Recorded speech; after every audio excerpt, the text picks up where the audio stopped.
Provincial Accountant General and the team from Provincial Treasury,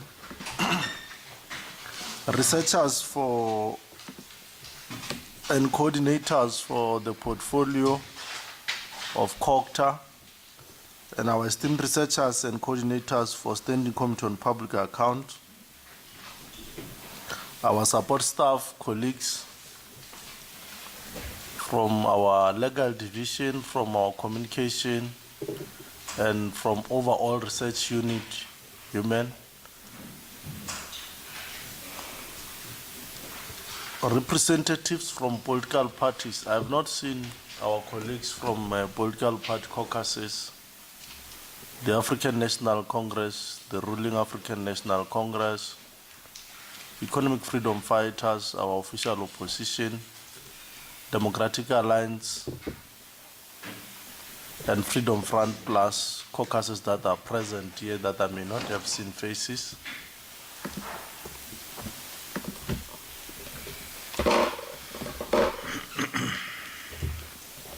Our friends, compatriots, and everyone present, I want to take this moment to welcome you today, the 27th of February 2023, as part of the season of 2023 of a public hearing on public accounts, to welcome all of you. And I want to take this moment, colleagues, compatriots, to extend on behalf of this committee our condolences to the ruling party caucus, the African National Congress, for the loss that they suffered of their head of research.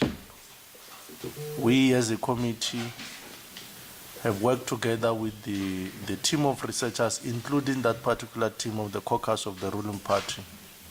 And I want to extend with deepest sympathies, our deepest sympathies and condolences to the entire family of the African National Congress, the Mdebule family and the Mgoni family for the loss in that particular regard.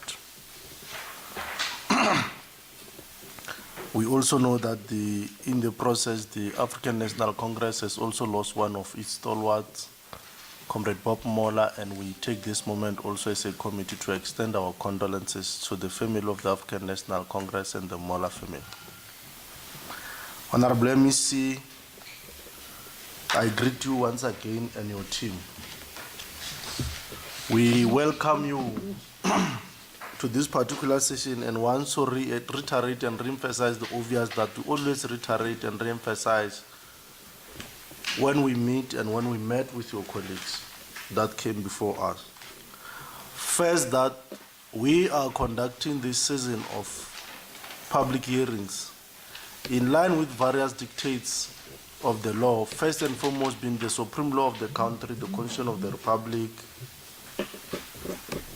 the Public Finance Management Act, and other related laws supported by various regulations that from time to time your executive continues to pass.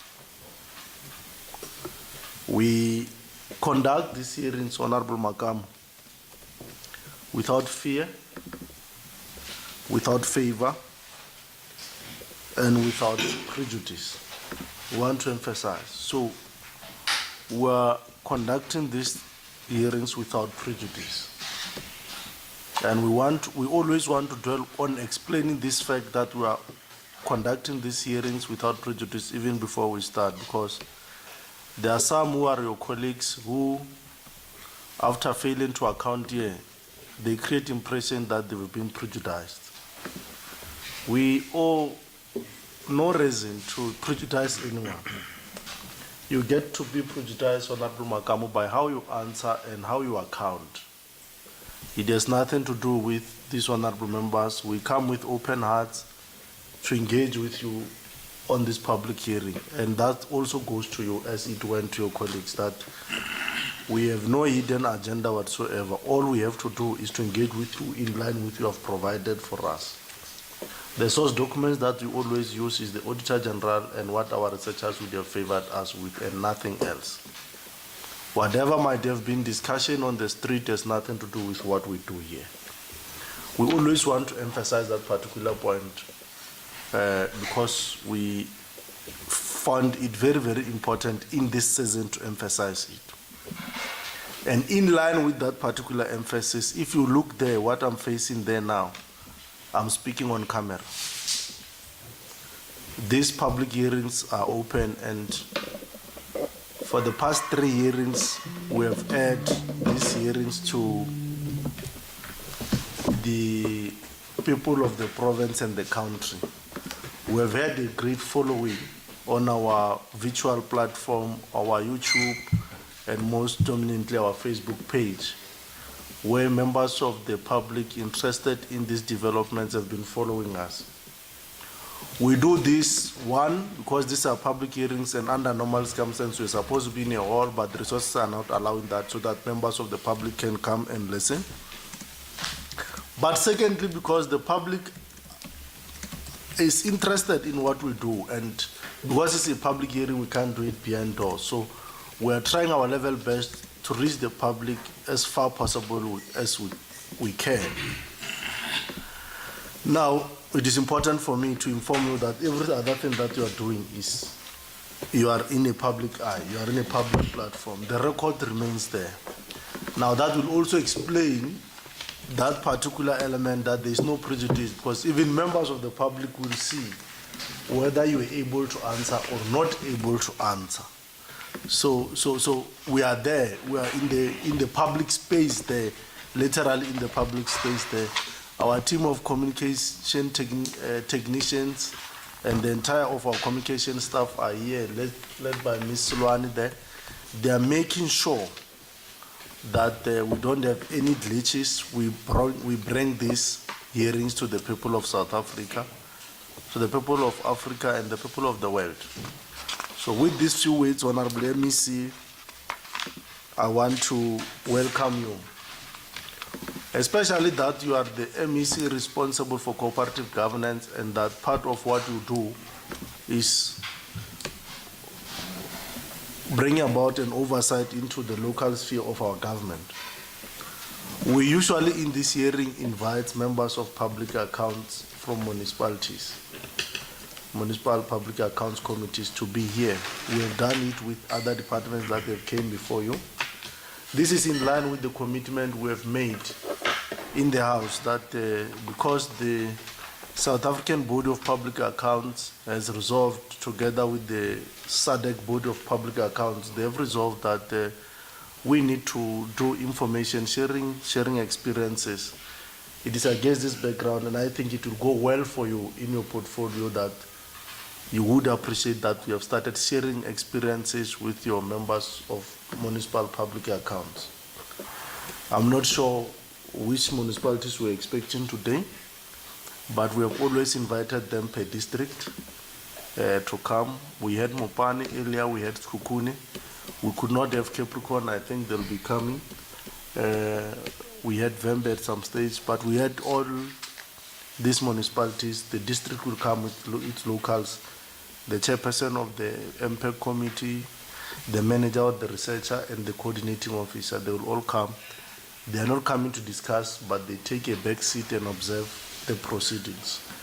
When we have our breaks, they can ask us certain questions and follow up on certain things that they would have picked, but they don't have a speaking right in these hearings. So with these few words, Honorable MEC Makamu, I welcome you and your team. You have in your hands there a program for these hearings.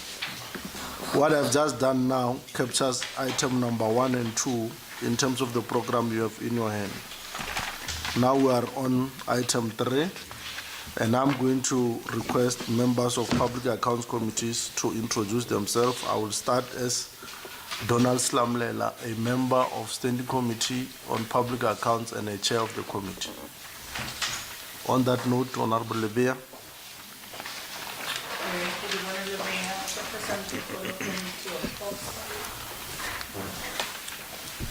Good morning, my name is Chair Salanzi, I'm a member of this committee. Morning, Chair. Mr. Gojiri, a member. Good morning, my name is Simon Matre, a member of this committee. I'm Halake ER, member of the committee.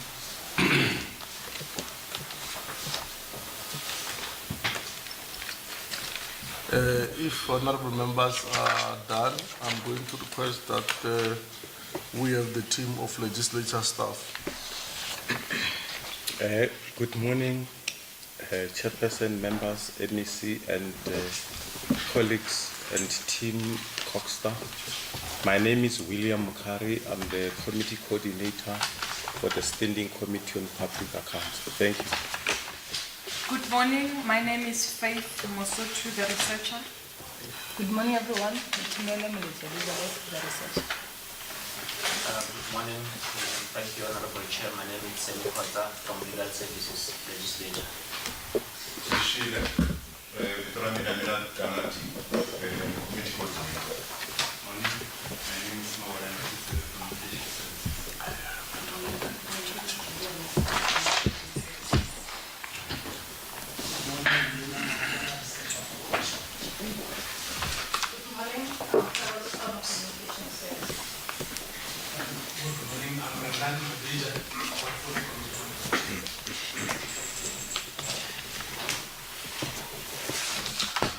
If we are done with the team legislature, can we have AGSA, Supreme Audit?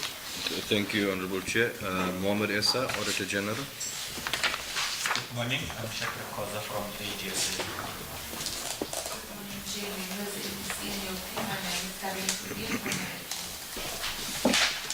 Thank you. Provincial test.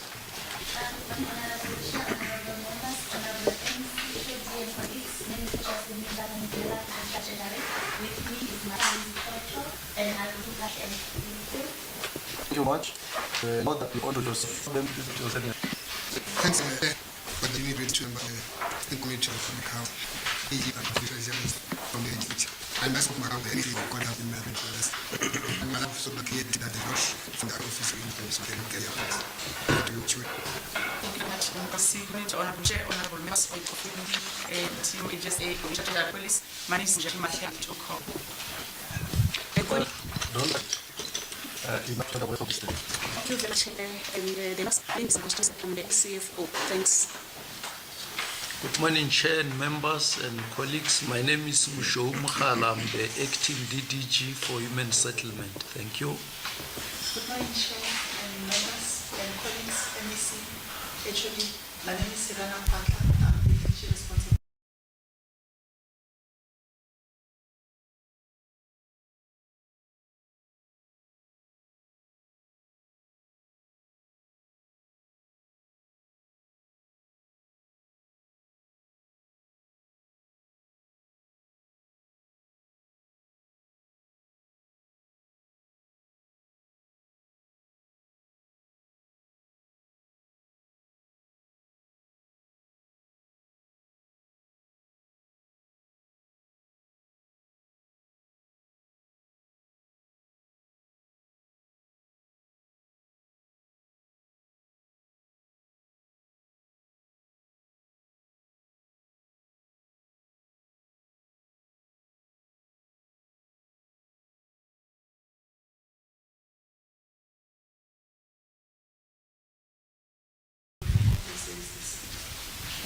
Morning, Chairperson, honorable members, Paul Muthala, Team DDG,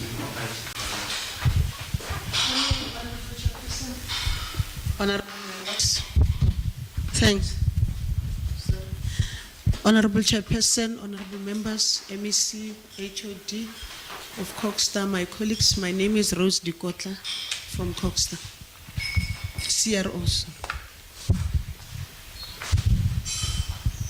Good morning, Chairperson and honorable members. My name is Mulebasi Masedi. I'm the Parliamentary Liaison Officer.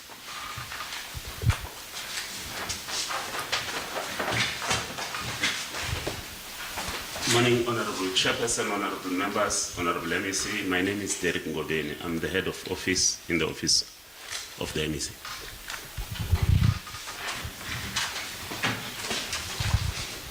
Thank you very much.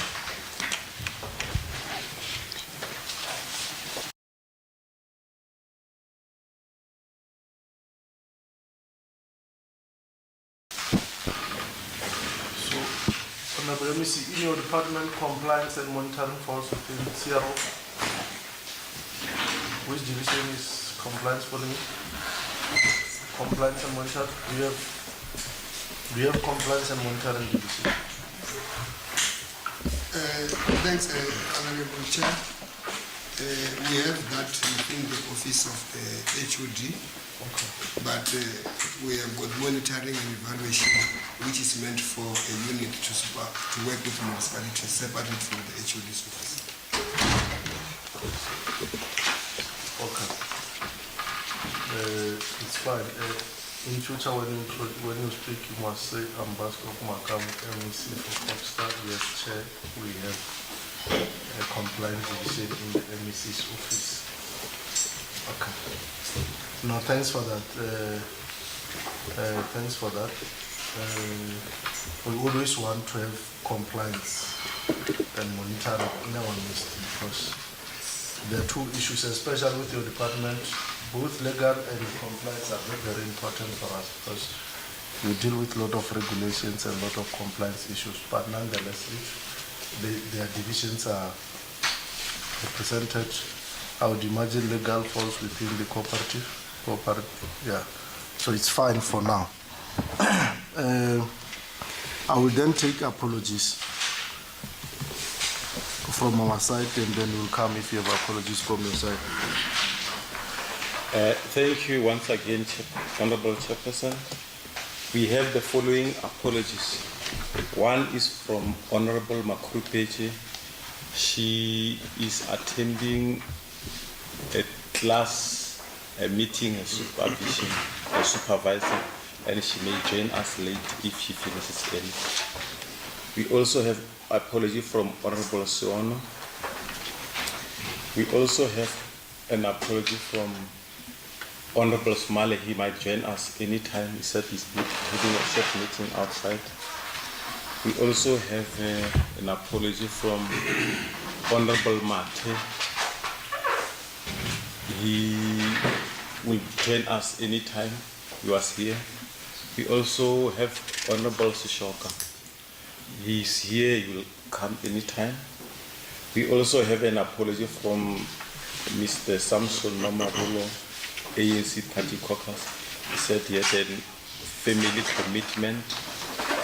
We have Mr. Peter Tubahale, who said he might join us late because of some commitments. We had an apology from Ms. Barbara Malocha. She's attending an audit committee meeting from legal services, but he has also just delegated Mr. Kotza. I think those are the apologies we have so far. Okay. Thanks in our part. Welcome, Mr. Koza. We're worried earlier on that we're dealing with a highly regulated department, and our arm of our important arm of legal is not here. So thanks for arriving. Thank you very much. Honorable Makam. I'm MEC by SCOPA Makam, MEC for Corporate Governance of COGHSTA. Honorable Chair, we have got one apology for Mr. Mariva, who is the acting DDG for traditional affairs. You will note when we talk about our organizational structure, we have created a new branch for traditional affairs. It's a new position. So Mr. Mariva, it's acting. He has attended classes. That's why he's not part of us. But Chair, I should also think maybe at the beginning, when I was introducing, I should have made the committee aware that the last time I appeared in the SCOPA, I had Mengaka Dumalisile as the HOD of the department. We have since appointed Dr. Malashela Mujaji as the HOD and the head of department, effective from the 1st of January 2023. So I'm coming with her here, being a duly appointed HOD and accounting officer of the department, just to put it on record as we start our discussion. That position has been filled now. Thanks, Chair. Thank you very much. Honorable Makam, and your Chief Financial Officer? The last time, my name is Biskop Makamu, the MEC for Corporate Governance, Human Settlement and Traditional Affairs. The last time I appeared here, I had the CFO who has since resigned. And we have started the process of recruitment. We have gone to the interviews. We are just waiting for competency and assessment from State Security to appoint a CFO duly. So I'm having Meli Bako as the acting in this meeting. But I think within some few weeks, the appointment will have been completed for the CFO of the department. Thank you very much. Allow me on behalf of the committee to congratulate Ms. Malatela. I think you were here last year as a DDG, right? Yeah, congratulations on your new responsibility. We strongly believe and hope that you will do us and the people of Limpopo in kind. You are holding a very strategic responsibility in terms of turning people's lives around, especially the downtrodden masses of our people who really depends on your work and that work of your department just for basic shelter. So we strongly believe that you will do us in kind, and I think the first test will be on how you're going to fare in terms of taking accountability for the file that is here. And without much ado, Honorable MEC, I want to put you on the spotlight so that we start the hearing. Can you confirm, Honorable MEC, that you have duly signed the file? Biskop Makamu, the MEC for COGHSTA. It is through Chair, the signature appearing there for RB Makamu MPL, member of the Executive Council, dated the 23rd of January 2023. It's my signature to confirm the contents of the file. So you confirm that on the 23rd of February 2023, you signed off this file? I confirm, Chair, that on the 23rd of January, I signed the file. Okay. I see someone with some demons at the back has arrived there. Is he part of your staff? Biskop Makamu, the MEC for COGHSTA. The man behind me is Mr. Humucho Malachi. He has just been appointed in the department as the Director, Legal Services. He started to work as a Director, Legal Services on the 1st of January 2023. Oh, he started with the HOD. Thanks, Chairperson. I may confirm that for the past, when I was appearing before the SCOPA, the department was not hiring because of the challenges of the organizational structure, which was not yet approved.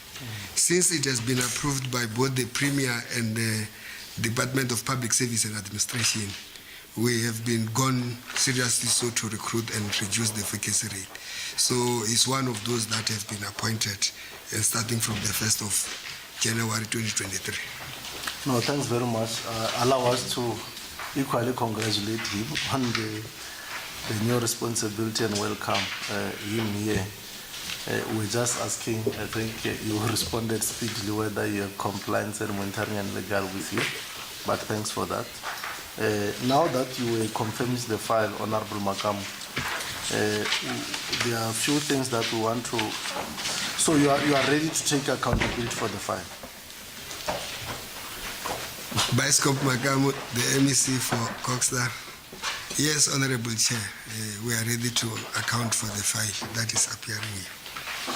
Now that you have the file in front of you, may I kindly refer you to Annexure 2.9. We want, even before we start, to reconcile the contradictions that we pick when we into your.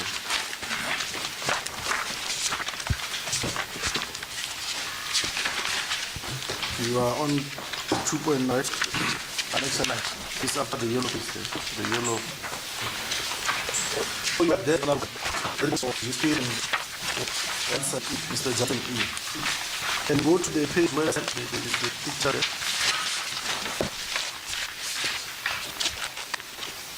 and now we don't start putting it. You could figure out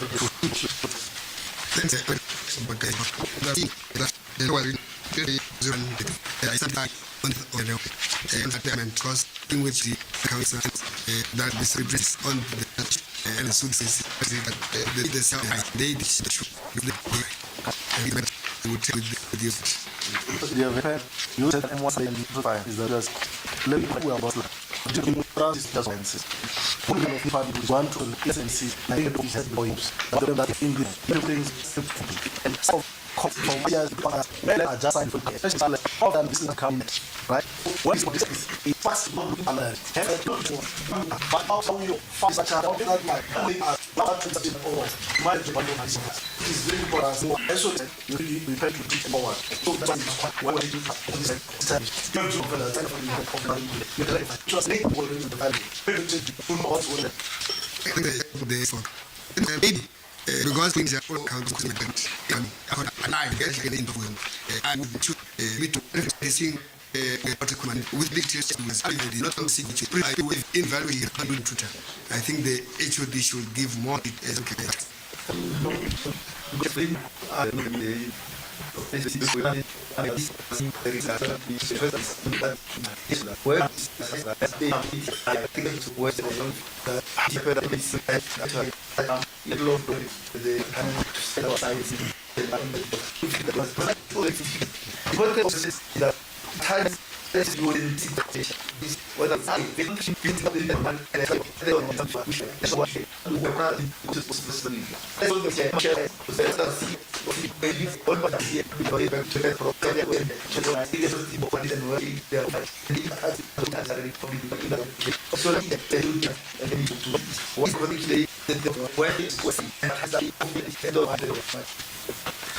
Bioscope Macamo, the export.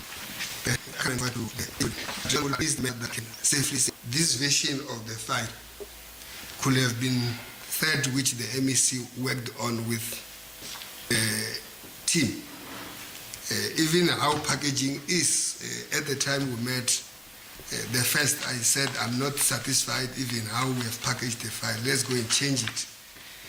Even in some of the issues about attachments that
some were missing, I will say, I'm not happy, let's go and change it.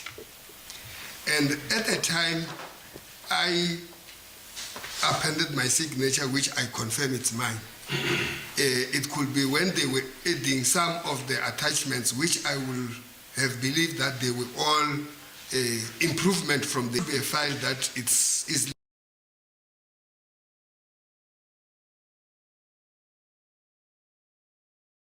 followed. It easily have all the attachments that are required, even when they would have missed some of the attachments in my own, because I must say, Chair, that now I'm getting into my 4th year into the department. Some of the things I have got historical information engaging with the previous HODs to say, on this matter, I know there's a work that has been done. Can we be able to get some of the things? But let me give Honorable Chair, through you, the HOD to deal with the discrepancies which are here. But I can confirm that the version of the file that you get, I might have worked with the team trying to improve it to an extent that some of the attachment, I will only know that that attachment we have included MEC, that which we have agreed in the meeting, but the actual and physical thing will be that I agree the team will do what we have agreed in our meeting, which I was participating actively myself. Before you pass the button, could it mean that in one of these engagements, as you are reviewing the file, you would have one or another asked or instructed that for compliance purpose, a warning letter should be returned to Mr. Johnson also? I will not, by SCOPA Makamu, the MEC for COGHSTA, I will not have instructed on what type of sanction should be done to any of the case, because the space requires the PFMA to be followed, which is the responsibility of the HOD. But generally in the department, I have caused the HOD to want to see consequence management on areas of poor performance and transgression of legislation in terms of doing things. So I will not necessarily specifically on this matter and said, go and give a written warning. It could be, if AG has picked a matter, there should be action for anything that is wrongdoing, and that is what I want to see. So the HOD will have to consult the prescripts and give the appropriate sanction to any transgression that should happen. I don't necessarily instruct, but I would want to see consequence management on transgression, and the department is also on poor performance. It's a matter that maybe we'll discuss it as we proceed, but I did not give. Let me not follow you up, because I think let's allow you to pass the button. I think it's not desirable for me to follow up on what you are saying. Let's pass the buck. Thanks, Vice SCOPA Makamu, the MEC for COGHSTA. Let me allow the HOD, Dr. Malashela, to continue to clarify the discrepancies on the submission of the file. Thank you, Mujaji Malashela, HOD COGHSTA.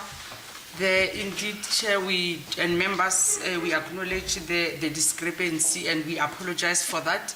As MEC has said, we spend a lot of time going backward and forward with the attachments and the supporting documentation, also as we continued to implement consequence management, but not only on consequence management, but on a whole lot of other recommendations that AG would then have recommended as part of the management report.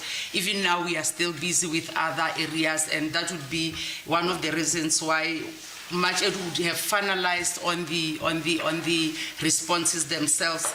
In some of the areas, we then had to go back and look at whether there are no areas where we might not have done things in a way that we should have finalized them, and in such areas would then have ended up with a similar case to this.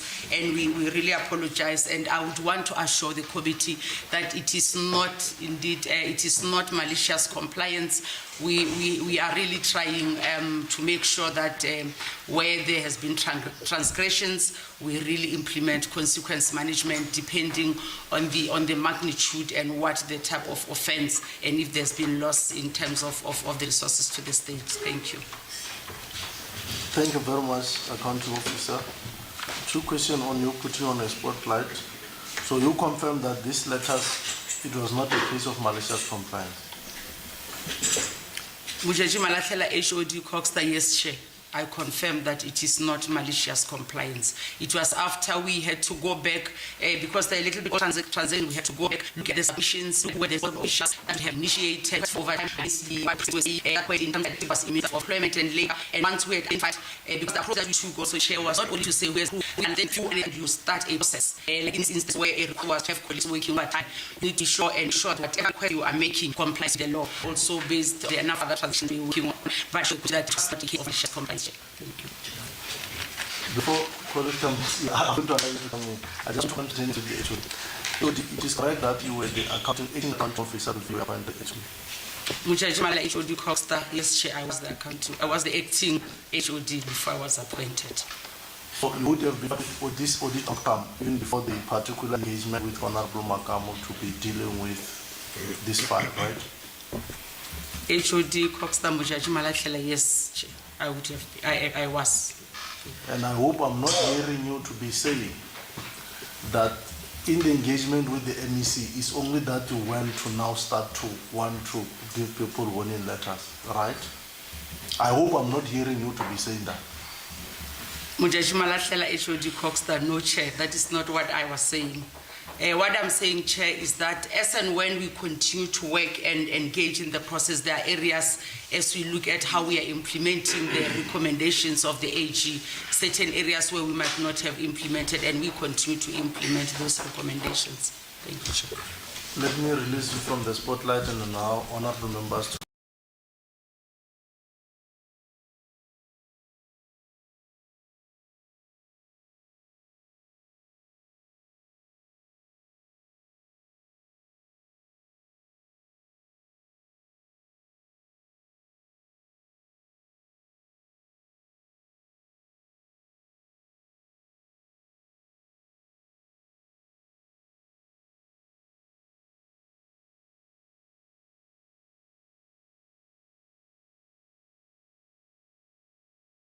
follow up on questions. Thanks very much, Honorable Makam. Slad, Maseko, Phala, Martin. Yeah. Thank you, Chair. I think the department has responded to your question. But the problem is that the department did not answer or did not speak to the letters which they were already put to answer the point. I know for a fact, let me see that immediately when you have compiled all these files, you have seen everything, and it's for that reason why you decided to showcase that indeed you are satisfied with everything which has been packaged. And the problem in the committee arises when immediately after you sign the letter to confirm that everything is fine, there are certain letters that you have not, in our thinking, you have not seen. And now these letters, they appear after what you have signed, after you have seen. And that is basically the contradiction which the HOD is not speaking to it. As to what are the reasons why do the letter that in actual fact you see, and therefore you sign before, and therefore you package something that you don't see. Because the assumption is that when you sign an answer to the committee, is that everything which is included here you are satisfied with. But then now comes a problem. After you have signed, certain letters come to be packaged and for the purpose of answering. And now I thought that the HOD would speak to it. in that. Because without speaking to it in that fashion, it always obviously creates a problem. Because the issues that are raised by the Honorable Chairperson, Donald Salamate, surely is correct to check the validity of everything which is contained. But the problem is that we don't talk to what happened after the MCC everything and finally. Then comes certain things. With the MEC, my assumption is that the MEC have not yet seen them. Unless otherwise if I can be corrected in that regard. Thanks, Chair. Yes, thanks, Chair. Greetings to members of the committee, the MEC and Team COGHSTA, AG Trader, and our staff. Let me first acknowledge the package which tries to direct us in terms of which information is found where. But Chair, administration of a package or a report to a body like SCOPA tells you that once there is an amended version of that report, when it was authorized by the executing authority to be submitted, between the signature of the executing authority and the submission, as long as there's an amendment, I take it, Chair, it's given that the accounting officer was supposed to go back to the executing authority and say, MEC, we have amended that file that you authorized us to submit because of the following. And therefore we request you to authorize including the amended version of the original file. You are HOD. So why didn't it happen? Because that's where you are raising eyebrows. Because it's a pure administrative matter that at your level you will understand it better than me. That process of seeking another authorization from the executing authority. Even a layman knows that protocol. So if at that level you can't do that, you are sending us signals that it is for malicious compliance. Check.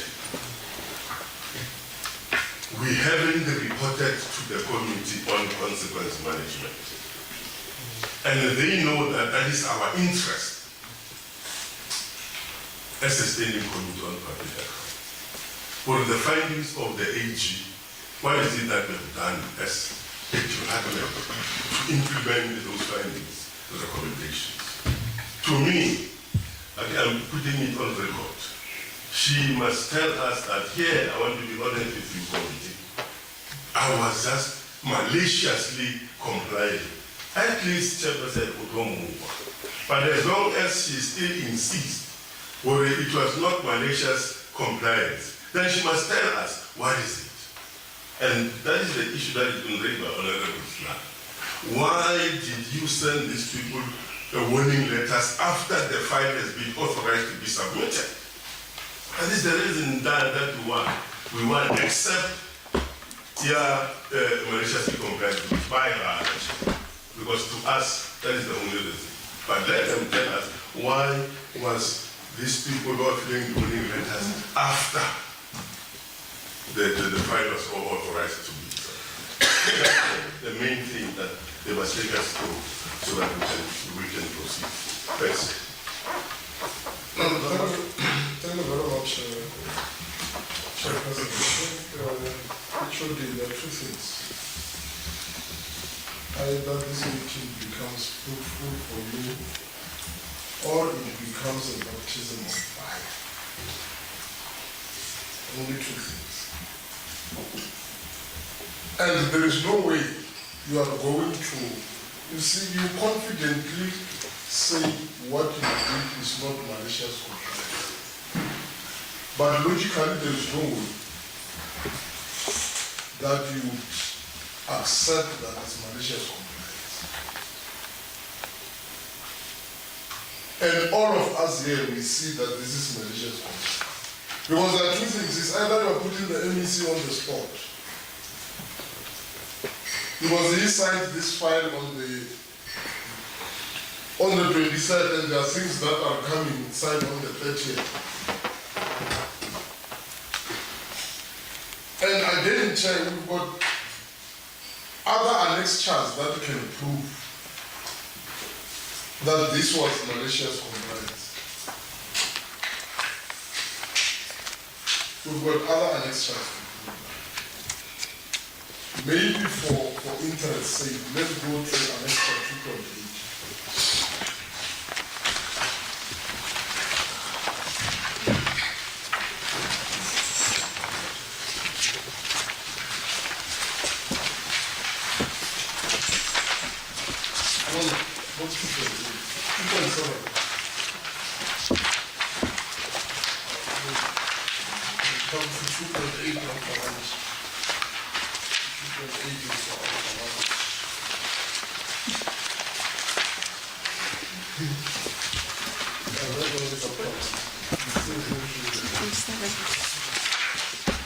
She was during lunch to how to go to sport.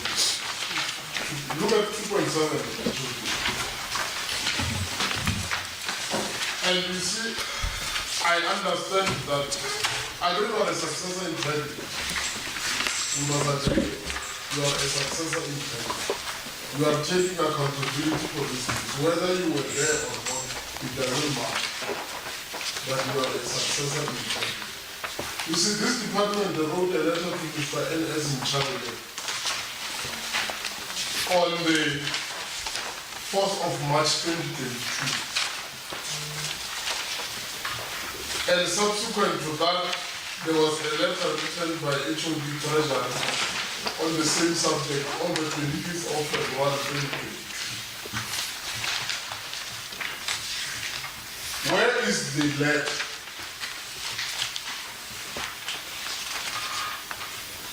Because there should be a letter that necessitates all these two letters.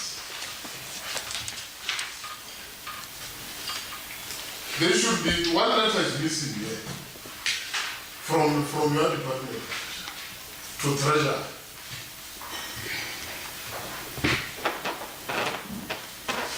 Should we say that it is an administrative human error? Or should we say that it's malicious compliance? Because my problem here is that there is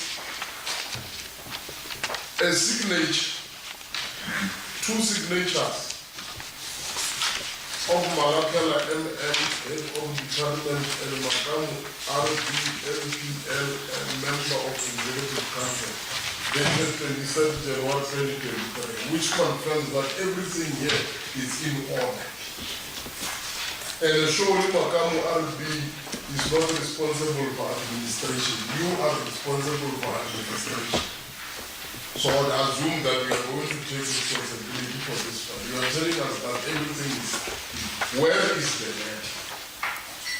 And you are confidently telling us this is not malicious compliance. Some of them, I don't want to go to a lot of attachments. That proves our understanding. That's why I'm saying some of them will reserve them for after lunch, so that during lunch you can be able to begin to understand why we did some of these things.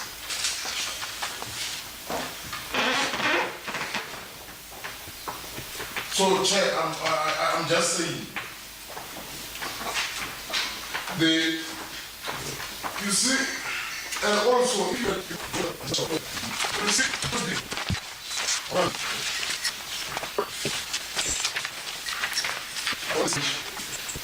I don't appeal. You see that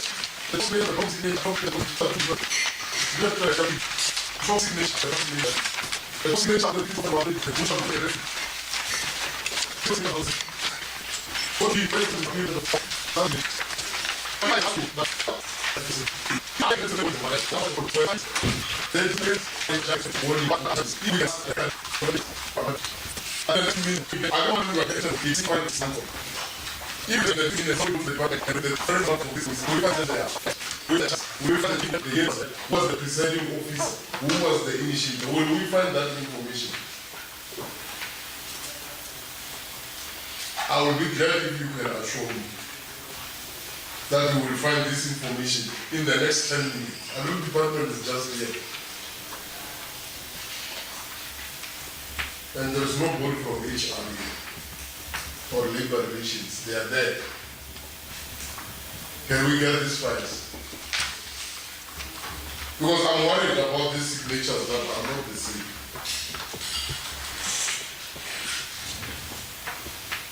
And you see,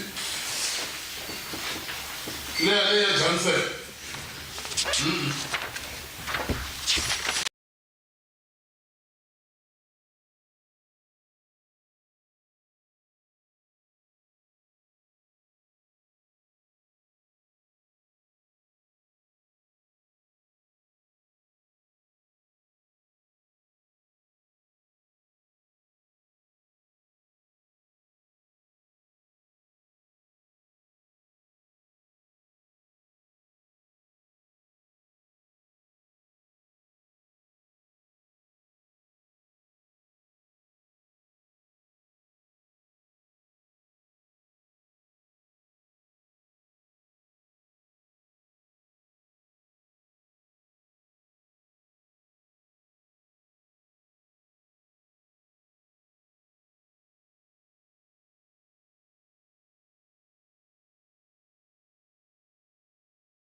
You look at the top signature and the last signature in the acknowledgement of operations by employee section. They are not the same.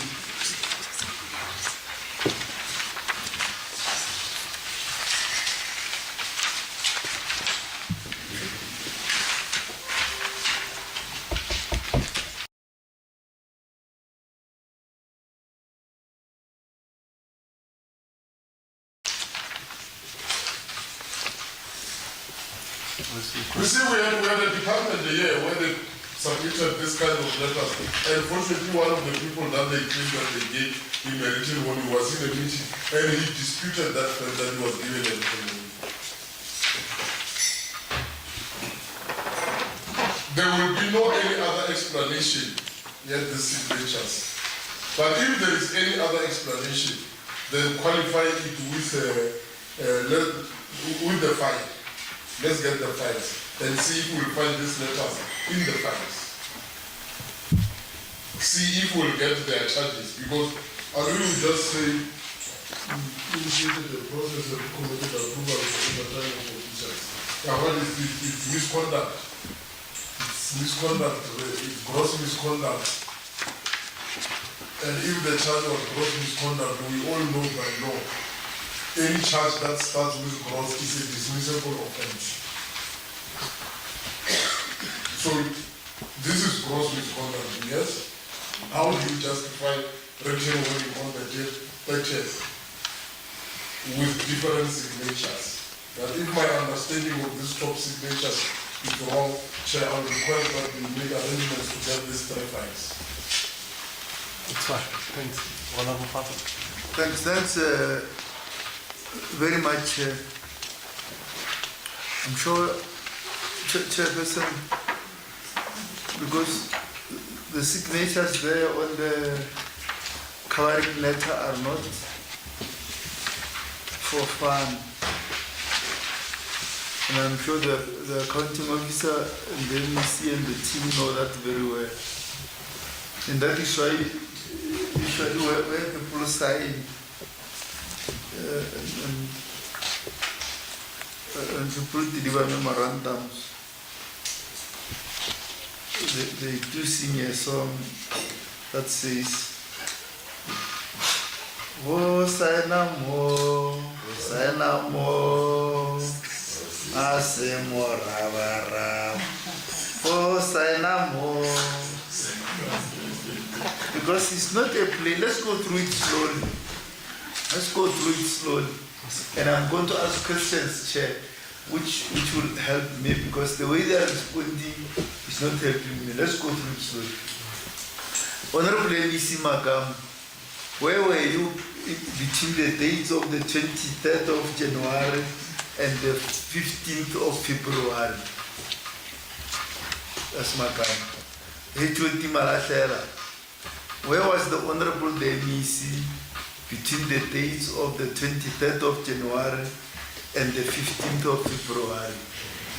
Was the MEC available to sign any addendums, any changes, or the MEC was either overseas or in hospital or dead? Because that's what you want. That's where the Honorable, if you the last assumption. If you remember what Maseko had said, that's where he was. But when we receive documents and they are signed, it's precisely to ensure that within CCT that they come from the department and that they will be able to defend them throughout the hearing. Agree, Honorable Chair? And if you remember, the Department of Health, one of the departments that came here, in the MEC in the middle of the hearing was contradicting the written. You remember that? It's not secret, it's not in the corner. MEC Dr. Popira Matuba was contradicting the written things in the thing. And that is why we are serious about the signature of the MEC and the HOD, so that we are confident that what has been written to this committee are the authentic documents that come from the department. And the reason why I ask about the date is because I think my assumption is that, and what I thought I was aware of was that the Honorable MEC SCOPA Makamu was in this province of Limpopo in that period of the 23rd of January up to that period of the 15th of February, and was available to sign another letter. I think this is a simple letter, Chair. It's not an assignment of 10 pages, whatever pages. It's a simple letter that, no, these are the responses of the department to the standing committee. We hereby sign that we hand them over to the standing committee on public account. And we don't know why, so the HOD will respond, why was just a simple letter like this not written, a new one then, which will be signed to confirm that the new documents, the new addendums, and that they've been brought here, the MEC has seen them, because that's all, if you get the point, I've seen them. I go I told them to go and get further documents. The MEC must see those further documents. When he signs the letter, he has seen them, if you get the point. To avoid what happened with her. So let's go through it. So I want them to respond to those, whether he was available in the province and available to the department, and that he could easily have signed another letter, and why that did not happen, which will have solved this thing that we have now, where there is a clear contradiction between the letter confirming the contents of the file and the contents of the dates in the contents of the file. Because that's a contradiction. You can't confirm things earlier. Where is Malachi? Who is the legal whatever? Agree you can't confirm things before they happen, Malachi. Or you can. Agree you can't. Or there will be an accident next week. 2 people will die on the road to Mtloko. Agree you can't confirm that. Or this woman will be pregnant in 2 weeks' time. Malachi, you can't confirm that. Can you? You can't. So you confirmed, and so the Honorable MEC Makamu could not have confirmed on the 23rd of January, or no, just a document I've confirmed in advance. I wouldn't do so. You confirm what the MEC is not a toy. Do you get it? And his signature is not a toy also. The MEC is the executive authority over the department. He exercises executive power over the department. If you get the point, over the entire department. That's why he is responsible ultimately for running the department. And therefore, the MEC can just sign a letter along in February, in January there, and you just add things, and the MEC is available, doesn't send a new letter to confirm that he is aware of the addendums, is aware of the documents that are being given to this committee. Because this committee, HOD National should know, she has been a DTG for long, and has been an acting head of department also for long. She knows that this committee is not any other committee. This one, at least this one, called the Standing Committee on Public Account. This committee takes itself serious. Whether you take it serious or not is something else. But this one takes itself serious. And therefore, you don't just bring documents that are not properly organized and think that they will just pass through no SCOPA. And it's a Maharitan of faith. That will not happen here. It can happen elsewhere. Thank you very much.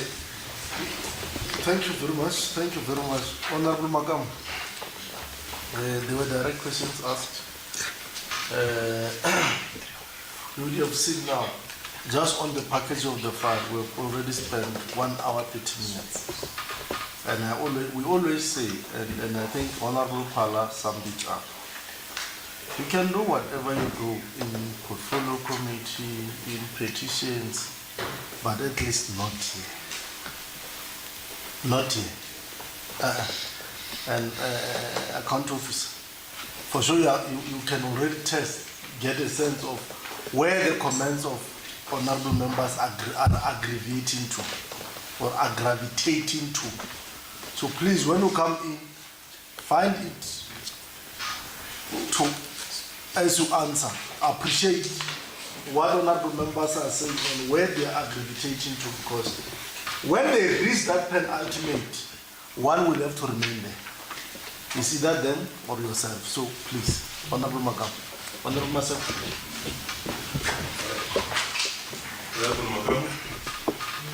Thanks, Vice Cop Makam, the MEC for COGHSTA. The direct question that was raised by Honorable Pala was where I was from the 23rd of January 2023 until somewhere the 15th of February 2023. I can confirm that throughout that time, I have not even gone out of the province. I have always been available, and I'm always available for the department to do. I don't do any other business anywhere except focus on the department. Let me also indicate that when answers, and I have said it and I want to confirm it again, that when answers were developed and they were brought to me, I may not tell exactly what version is this file, its number, which version. But I have been putting myself, because I take this committee serious than any other. I have not delegated my responsibility without necessarily attending to it word for word. In some instances, Honorable Chair, I will even say, even the is or the there which is here does not necessarily help us to answer the question, because ultimately it's me who is answering. If you don't agree with what I'm saying, then convince me why I should allow you to continue with this answer. So I'm trying to say the signature I was putting definitely was meaning what I have been working on. Now the question, and which I thought the HOD will also come to, it's true what Honorable Pala said, that in some instances you will agree to say what is missing in the file is just to put attachment which has not been there. And you will expect, because we have got different positions, all of us. If somebody is given a responsibility as a DDG, must do the work of the DDG. It does not mean the MEC must go and do certain work. Somebody else must do that work. In this case, and I want to answer further without, Honorable Mate has raised a letter that was responding to the department from Treasury. But there was no letter that showed that the department was initiating something to the Treasury. I put it to say I don't see a correlation on this. There's a missing document. And because the documents think in the department, they will just go and put them into a file. By the time you sign, it will be. And I can confirm that the submission of some of the information, when I looked at the file again, some of the things I could see that they would not have been factored in, and I said, not to create problem and put, let's have them ready available so that we go and explain to the Senate committee. And I confirm that the Honorable Martin question he raised about anticipation of the letter. I have the letter with me. We did not necessarily change the signature because we have distributed files to members, but the letter, it's here that shows that. So I must accept the Honorable Chairperson that I did not pick it that the attachment on the disciplinary or written wing by the time and they will submit it and they want to take the chance looking at how terrible the thing is and something else, but something else where to submit the same committee. I'm taking a receipt to the HOD could that is I to read myself and make to see it by signature. If there is any that written me about my signature. My signature did not represent me as I expected it to be, and I'm not the like honorable members will be able to make sure that the HOD takes serious about what has happened. And I think we're taking this committee serious. If there are other portfolios, I can speak for this portfolio because I'm deployed for this portfolio, and I make everybody to come. I don't want to share the details. The other time I knocked off in the office dealing with this file somewhere around 12 o'clock when I was trying to want to say, I'm taking myself as the members of the portfolio. I will not be happy with this answer just as a member because it does not represent what we're supposed to do. And I want to request your indulgence that on this matter,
she will be able to answer, but take it from me that I'm not taking it light. I'm not taking my signature light. That's why, as a former educator, I know when you sign exercise books are not the same as you sign this file. So I differentiate between signing exercise books for learners when they have done corrections and this file. So I'm taking responsibility, honorable members, that I will handle the matter together between me and the HOD. We will have to deal with this matter. Thank you. Oh, thank you, Master. Do you want to respond to? If you want, and then Thank you, Mujaji Malahlela, HOD COGHSTA. Firstly, I would like to apologize to the committee and the MEC that when we updated the file, I did not go back and get a fresh signature. That is an error on my part, and I apologize for that. On the issue on the files, the signatures on the letters, we do have the letters. We will definitely arrange for the office to bring the letters with the original signatures. I'm not sure the signature on the one on the top. It could be from Labour when they were receiving back the letters. That's why the signature on the top part would be different from the signature on the acknowledgement of receipt of employee. But on the second part around disciplinary processes, and it's not only in this case, in this matter also in the same is one of the items we'll deal with when we're dealing with the irregular expenditure on non-compliance to DORA. Considering the capacity of the investigating team, on matters that are straightforward, there was just a clear indication and non-compliance to the prescripts. We did not have a fully fledged disciplinary process because it was very clear that these are the transgressors, they've transgressed this part, and that's when we looked at them and we just issued the warning letters. But the original letters are there with the original signatures that our colleagues have kept in the file as written in those letters. But there was no formal disciplinary process, like I'm saying, in terms like even when we're dealing with the other item on non-compliance to DORA, because it was a straightforward matter. We did not go through a detailed a disciplinary process, but we just went straight into consequence management after the advice and my engagement with the director responsible for labor relations. Thank you very much. thank you very much for it. I think we have labored this matter. We're going to proceed this way, Honorable Makam and HOD. We are not accepting your apologies yet. We are noting it. Now, whether we accept it or not will be determined on how we are going to fail. Remember, we have not even started to discuss the integrities of that question. And this is the implication of what we are doing now. Should we arrive there by questions of these honorable members, it can prove that this letter is malicious compliance. You will have to pay a very dear price for that, because you would have committed what Mr. Marati knows as perjury. So it means you would have lied under oath. And because this hearing, whatever you say here is under oath. Maybe we must emphasize that. That's what makes it different with the other boss barracks or whatever. Here, whatever you say, you are saying it under oath, right? Now, we're going to pass this question. We will peg it. We note what you have said. But should it be proved? Because the concern here, Honorable Makama must emphasize is this one. That as much as there was an addendum, you see, if there was an addendum, a letter was produced, which was, a warning was given a long time ago, and it was, then it means something. Now here is a letter, you've dealt with the file, you've finalized everything. You go and give warning letters after the engagement. It means when you are engaging, this is what it means to us, but it will be proved as we engage. It means you said, no. Hey, we're going to have a problem because there's no consequence management. And you remember last year when we were there was an issue of consequence management. Still this year we did not do it. Just write them warning letters quickly. We have exposed education here. Matanga was seated there. Your Honorable Mavungoloro was seated there. HOD Deering was seated there. They came with a warning letter of that particular nature. Matanga said, I've never seen that warning letter. And if, lucky enough, Matanga arrived. And the department did not have evidence that it received it. And the department did not even have evidence that it received the letter. So I'm warning you, Dr. Malache, that it shouldn't be that when we arrive there, we find such a contradiction, because it will collapse this hearing and it will have a far-reaching implication on yourself and on your career. So let's hope we're picking it and when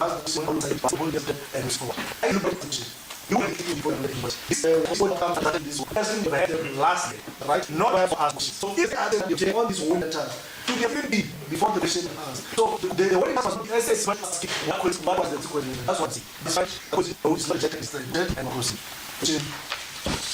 And how this how we do it on the mark. Don't go down.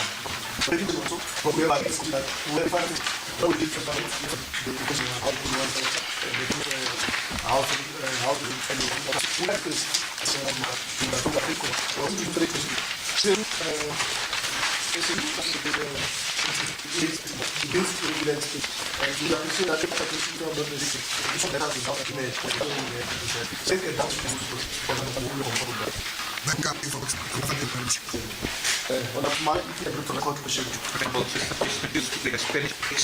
Paragraph 2 of this book, 80 were not granted, amounting to 24 $1,400,000 as precised in finance at 38.1C Roman figure 2 of FMA and Treasury Regulation 9.1.1.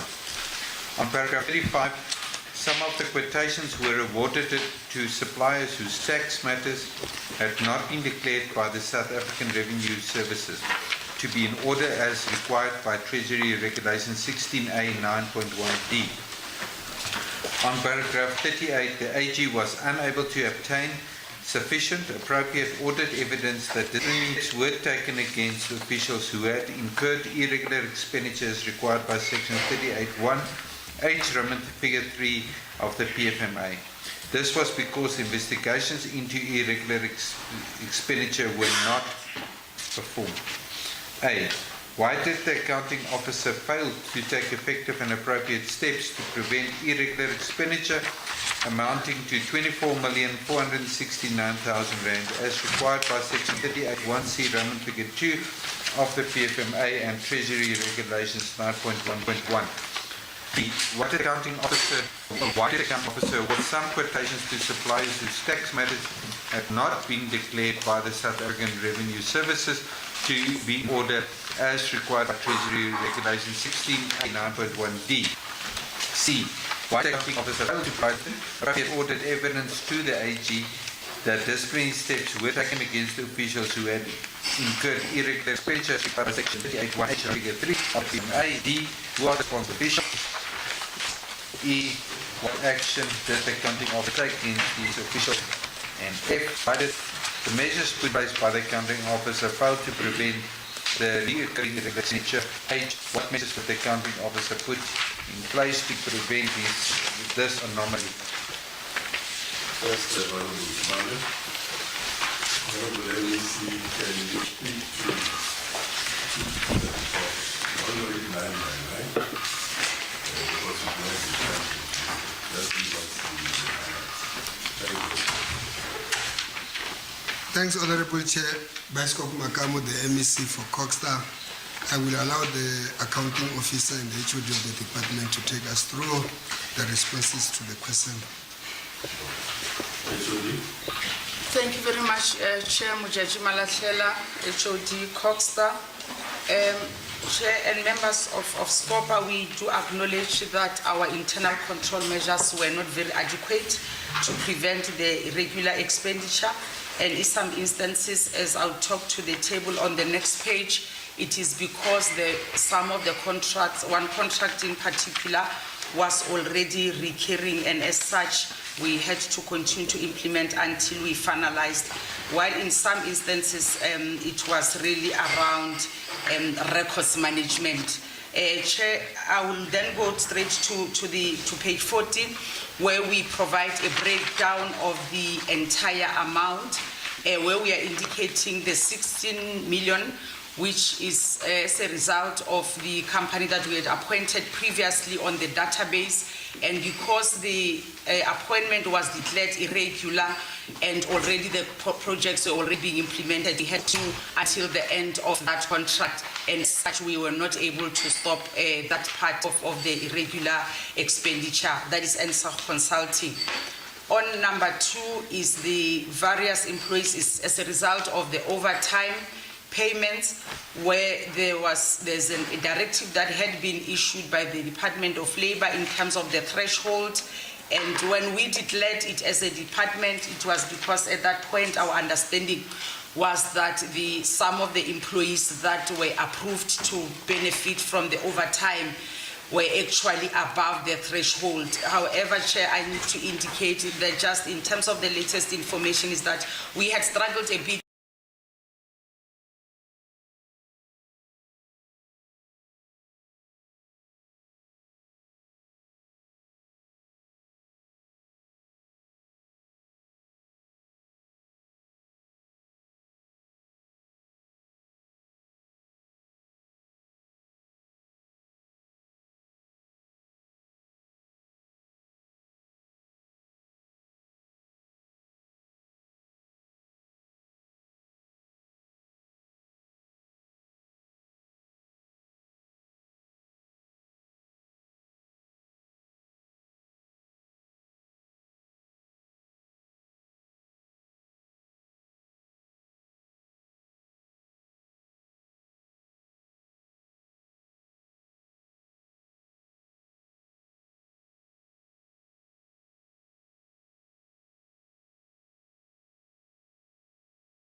to get a discussion with the Department of Labor, but we managed to meet with them early in February, and they've indicated and clarified that we can still consider those employees that are above that threshold, which means then they have advised that we engaged AGSA to derecognize that as an expenditure as long as we have paid along the maximum allowable amount. On 3, Chair, it is as a result of also a private company security that we had appointed, and the result, the reason is because the SIRA rates were not correctly calculated by the various bid committees. They misinterpreted the rate in terms of how it was supposed to have been calculated, and as a result, that contract, and it's a multi-year contract, has also been declared irregular. Retabile construction was as a result of when HDA was implementing the Marapong CRU on our behalf, when the contractor could not be able to start with the implementation because of the illegal dwellers that were there. Through this contractor, he appointed a subcontractor to do temporary shelters and to do some interim services. The mistake that was committed by the HDA at that time as our implementing agent was that they did not obtain an approval for variation order, and that resulted in an irregular expenditure.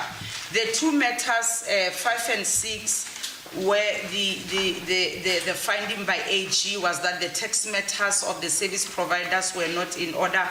The tax matters were in order. However, the challenge, and which was a mistake on our part, is that the files were not audited. The proof that by the time of our actual award, the tax matters of the two companies were in order, and Chair, we do have the attachments that talk to that part. They were not in the file, which pointed to us a challenge around a poor record management. So in the main, this is what has constituted the irregular expenditure and the root cause.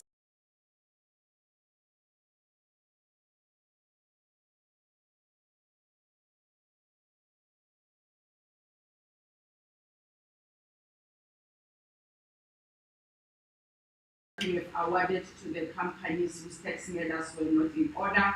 We do acknowledge that at the time when the bid closed, when we requested the quotation, their tax matters were not in order. However, at the time when we appointed them, their tax matters were in order, because in terms of the prescripts, if we find that your tax matters are not in order, we'll give you 7 days for you to correct, and if you have not corrected, we have to don't in award. But as per the annexures 2.1 and 2.2, we have attached the printout from the CSD that do confirm that at the time when we then appointed them and ultimately paid them, their tax matters were in order. I'm not sure, Chair, if you want me to go to the annexures as attached. But like I said, Chair, the challenge that we have picked up as a root cause on our part is that our records were not updated, because AG could not find the documents in the file during the audit. Thank you, Chair. In terms of the number C, the issue on the disciplinary process, there are a number of cases there. The first one is an outstanding matter, an old matter that AG had raised also due to our delay in terms of dealing with the Kapula Masura matter, where the contractor had not declared that they have a family member who works for the department, and it leads to, I think earlier on also there was reference to some of those the letters and the incompleteness of the evidence document. We do acknowledge, Chair, that the accounting officer instituted investigative matters later financial. That's when we have to go to investigation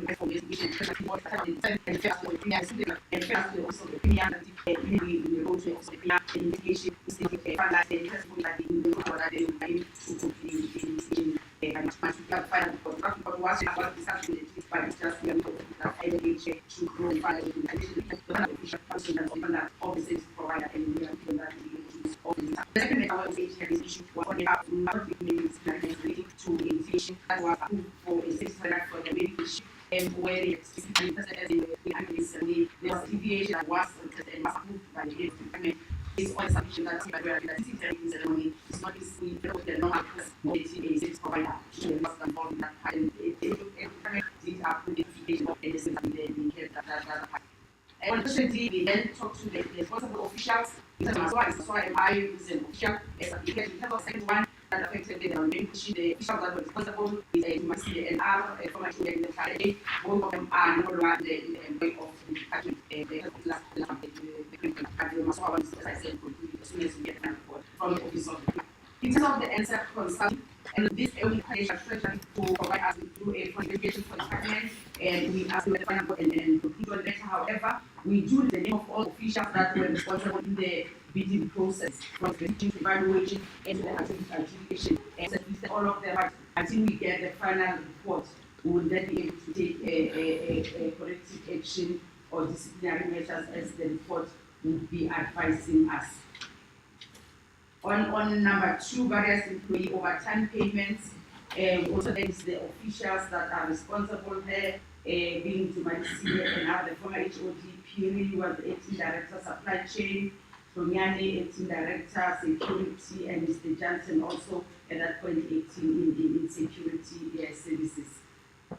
On 3, the Nano construction and projects, we are still busy with the investigation, but also here, Chair, what we have done, we have indicated the names of all the officials that have participated in the bid process, but because we have not finalized the investigation, we have not as yet taken any action, but also it's suffice to say that some of the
some of the officials are no longer in the employ, but the majority are still with the department. Retabile construction is the irregular expenditure we incurred because of the variation order that was not approved when AGA was implementing, but on our side, because it is our money, we also then have a responsibility in terms of having to monitor that process. Before the end of the financial year, just even before the audit, already the department had requested National Treasury to also do a forensic investigation on the Marapong CRE project on a number of areas. We did not immediately start with the investigation on the Retabile construction so that we avoid the possibility of engaging in investigation while there's another investigation that is currently, is being undertaken by National Treasury based on the request that we had made to them as a department. They have just finalized their report. We received their report, I think the beginning of February, which report we are now processing so that we can take action. It is going to help us to deal with a number of areas that affect Marapong, this being one of them. So here we have just listed all the responsible officials that were involved in that project, but once we have finalized processing the report, we'll then know exactly who was responsible for what function, and we will then take action based on the recommendation of the forensic investigation. The last two, as I've indicated, Chair, was really more around the file that was not updated and the document when AG was auditing, then those documents to indicate that by the time of appointment or award, the tax matters were in order, they were not in the file, and the person who was acting at that point as in the SCM is Mr. Piri. In terms of the actions that we have undertaken, I think I've already spoken to its chair in terms of Masura, that the Office of the Premier has promised us that we'll get an and find what we'll be able to process effective of the committee and from the results. I think some issues were repeated, but I'm so keen to explain on the temptation will take necessary one will receive the final official seat. So those that discussed here, I will arrange to get those letters as well as to come to the meeting. And the project is under investigation and the international team will have into bonus. Radio construction is expected to be the now is there on a report and we are looking at it if they have us close off on this test. If they can do training with this and try to them off, but the advertisement normally all the SC well process by both the treasury. We are also implementing the treasury. We have all sales. We have actually one ensuring we then all the clients matters have been addressed and have been dealt. We are also established an internal unit and chief financial officer and the organization that we are possibly receiving. We have because not a cardinal community as well to the internal control deficiencies. We have also prioritized the vacancies in the course of the high vacancy as we said earlier for the appoint even when people vacated left the department, we could not because of an outdated organizational structure. But here we are also giving an account in terms of the profit made to make sure that the branch is also capacitated to be able to carry out its mandate. The CFO MEC has spoken about it, that we have finalized all the other processes. We are just waiting on those reports and we should be able to conclude on that part. Chief Director, Supply Chain Management, it was a vacant position since 30 June 2021 and we have also filled in the incumbent started in December.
December 2022. Chief Director, Financial Administration and Accounting, and my apologies, there is a mistake on the date there. The former Chief Director left on the 31st of January 2021, and we have 2020. We have filled it through a placement in October 2020. Vacant since the 1 May 2020. We have advertised it now, and we are planning to have it filled by the end of March. Deputy Director of Financial Reporting since 2017. The position was vacant. We have filled it through placement in October 2022. These are the two new positions that we have created on the new structure. The Deputy Director, Assurance Services, and Deputy Director, Contracts Management. One of the deficiencies also internal is that we didn't have a specific unit that was dealing with contract management. And for all these critical positions and areas of work, we have prioritized the positions, and we have advertised them and planning to have them filled by the end of March 2023. Thank you very much. Thanks,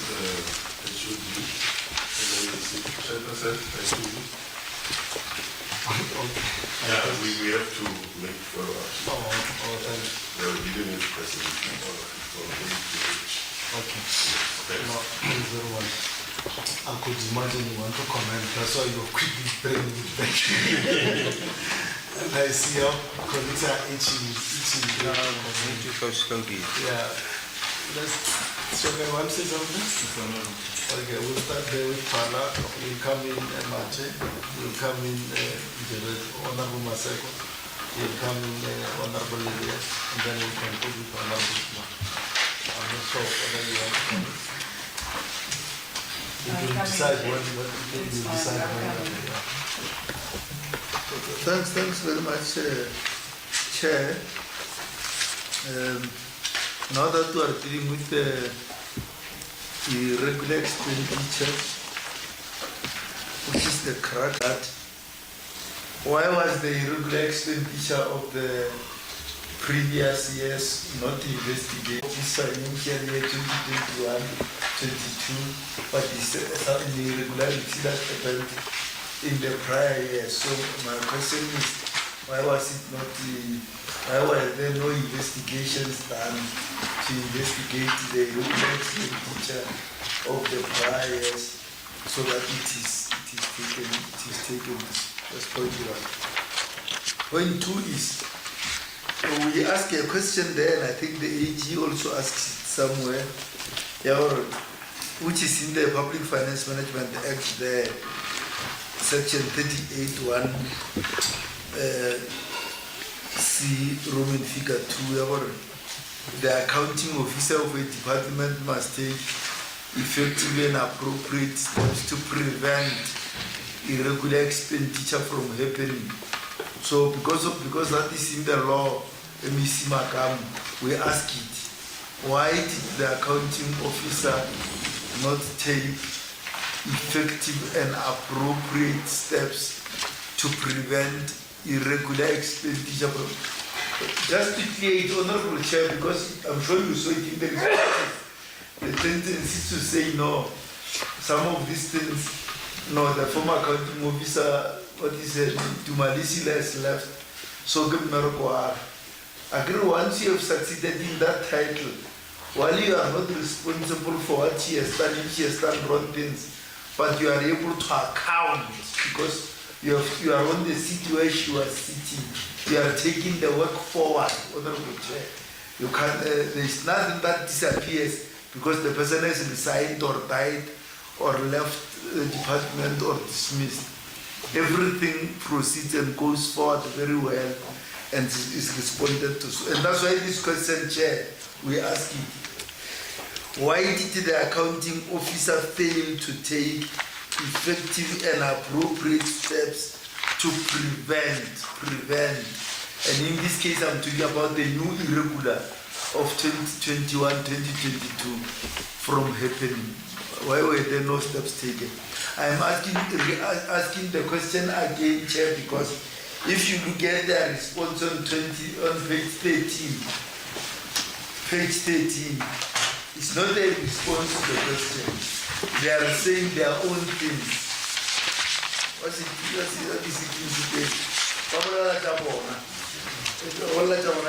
So I'm leaving it. I don't want to entertain it. I want them to now properly respond to the question why the accounting officer didn't put systems in place and processes in place and other things to prevent irregular expenditure from happening. That's question 2. My question 3, Chair, is about Marapu. If they can talk about Marapu, Chair, in relation to poor management by HDA, because in terms of the Public Finance Management Act, MEC Makam, you will remember this very well in relation to Talana, where you were with Premier Matawata. You remember your nice pictures there. Talana Insani, MEC Makam. Let's go through it slowly. So, in relation to HDA, which is an implementing agent, you don't just give it money or go and deliver and forget about it. PFMA in section 38, subsection J and subsection K, talk about those things. Barre. Where is Malachi? Malachi Salawanaka. Barre. This is what they say. But once you give money to an entity, Makam, you must be sure that the entity that you are giving money firstly will spend the money for the purpose for which it is intended. They won't do something else with the money. That's point 1.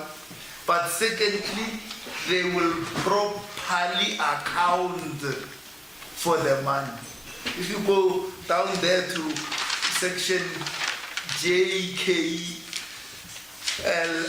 of the Public Finance Management Act, in section 38, you will find those that detail that. So you don't just give HDA money and you think you are done. So let's talk about Marapu, or why was there that problem and why didn't we take steps to ensure that the HDA performs well there and in time and ensures that the things in Marapu go well and we're able to build the houses for our people in time and people are able to get those residential houses there.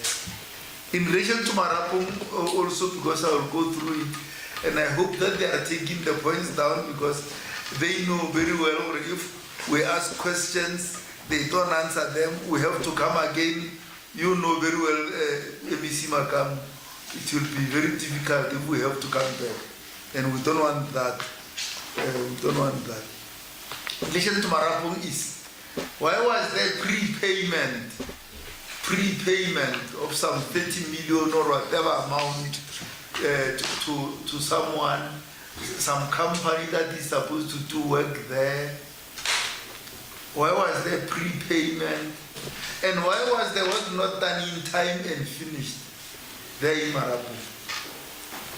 If you can talk about that, because we are the chairperson of the portfolio committees here, she will tell you our interest as representing the 5 million residents of Limpopo is to ensure that they have human settlements, they have houses that they stay in when we talk to this department. That's our big interest.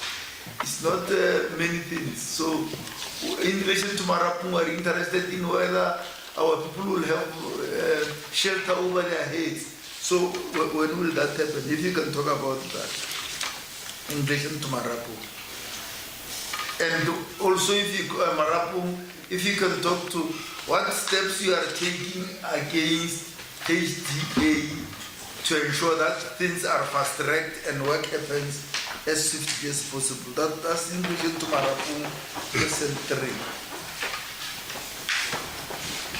In relation to my 4th question, because they do have some questions, is that I see there on page 14 that in relation to the 200,000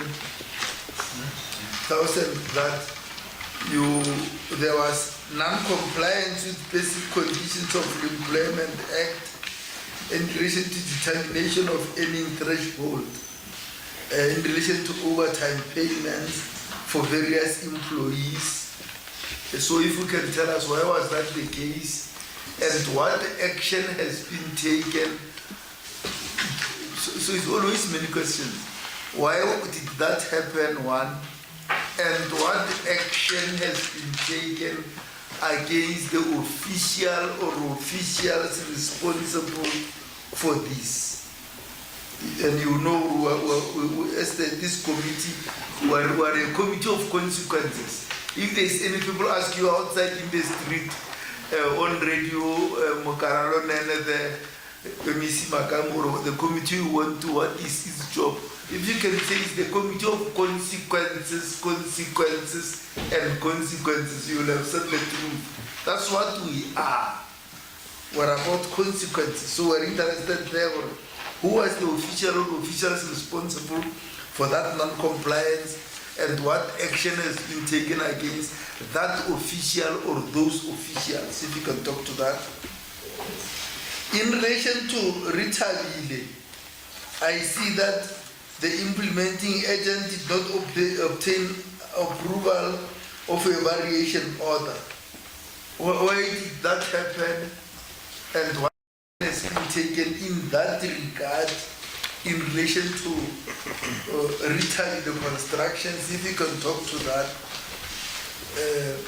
Because I'm sure you know those preparations that you were having, you were preparing to come and answer our questions. On page 17, this issue around the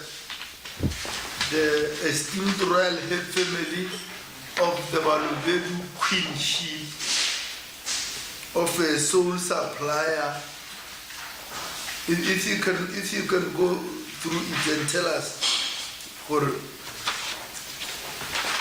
firstly, why was a sole supplier sold? That's point one. Point two is, what was second in what was delivered by the sole supplier? Because we don't see anything second. When we were sitting here, this committee was creating, he said, the delivery of cattle, home, the delivery of toilets, mobile toilets, and the delivery of a tent, the marquee. I want to say that more a second.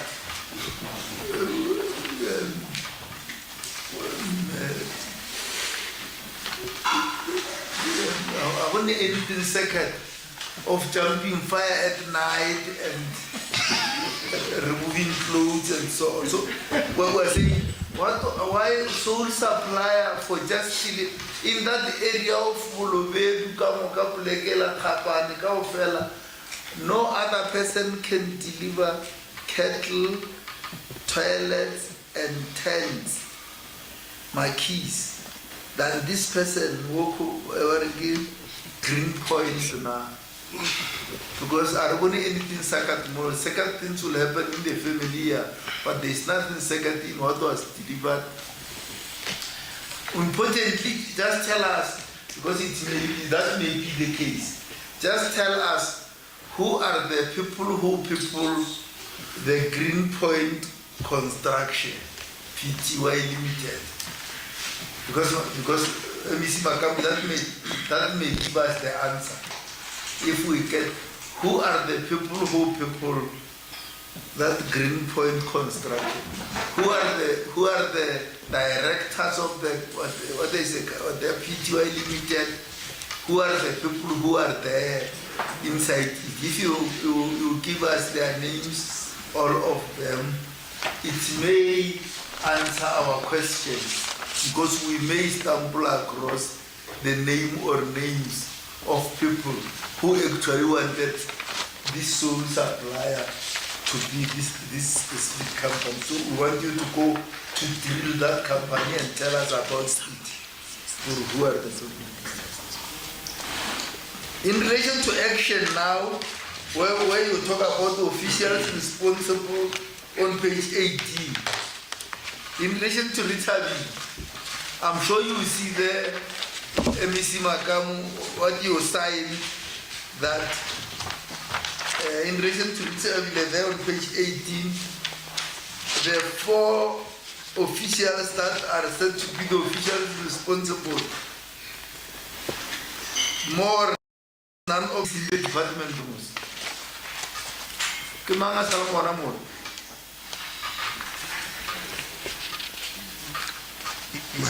Kaudel Salomona. Chauke is working at the National Department of Human Settlements. We know that. Dumalisile is working in the Free State. We know that. So, Kumanga Salomona more.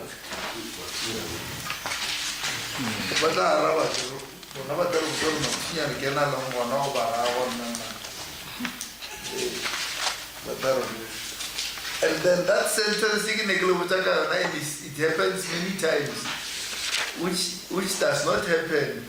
Even other departments that were here, Honorable Chairperson, you will remember, like health, they have a new HOD, but they don't write that sentence there on page 18. The responsible accounting officer has since left the employ of the department.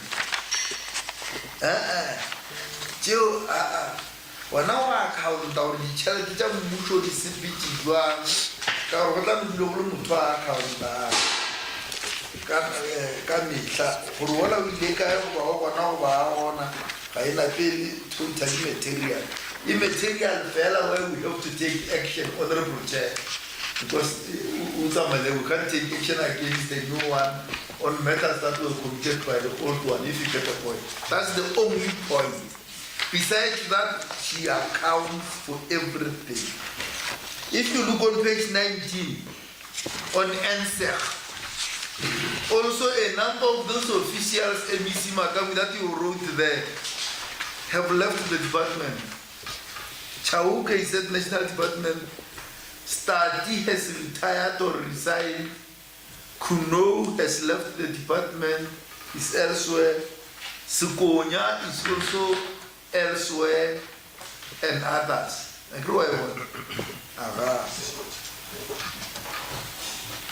Now let's go to the important one that the chairperson is very much interested in, how it comes out. That's number 2 there on various employees who were given warning letters. Fury JM, Johnson E, and Sonyani DM. Which letters came, were written by the accounting officer on the 30th of January 2023, all of them. Honorable Chair and Honorable MEC, we're repeating this because it's not something that happens in this department alone. I agree the HODs meet, the CFOs meet, and we know that. What we now have noticed is that all of them were taking action in January. Actually, in, what is that place? In Sport, Arts and Culture, the HOD wrote 15 letters on the 16th of January. We can tell you that. Agree? These are government things. They are not family things that you keep secret. These are public things that of the government, for whose taxpayers, 5 million of whom I represent in the provincial legislature. And other HODs have done the same. Education was here. They didn't know where the heads or the tails were. They also have written similar letters. You are also a justem generis of the same family. Because as the chairperson was doing, anyway, we want you to go through it slowly.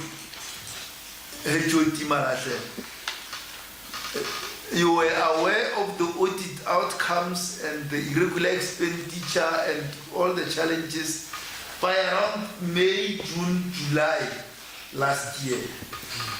By the time the AG brought the report in August, September, and all that, the report came to us, you were fully aware of these things.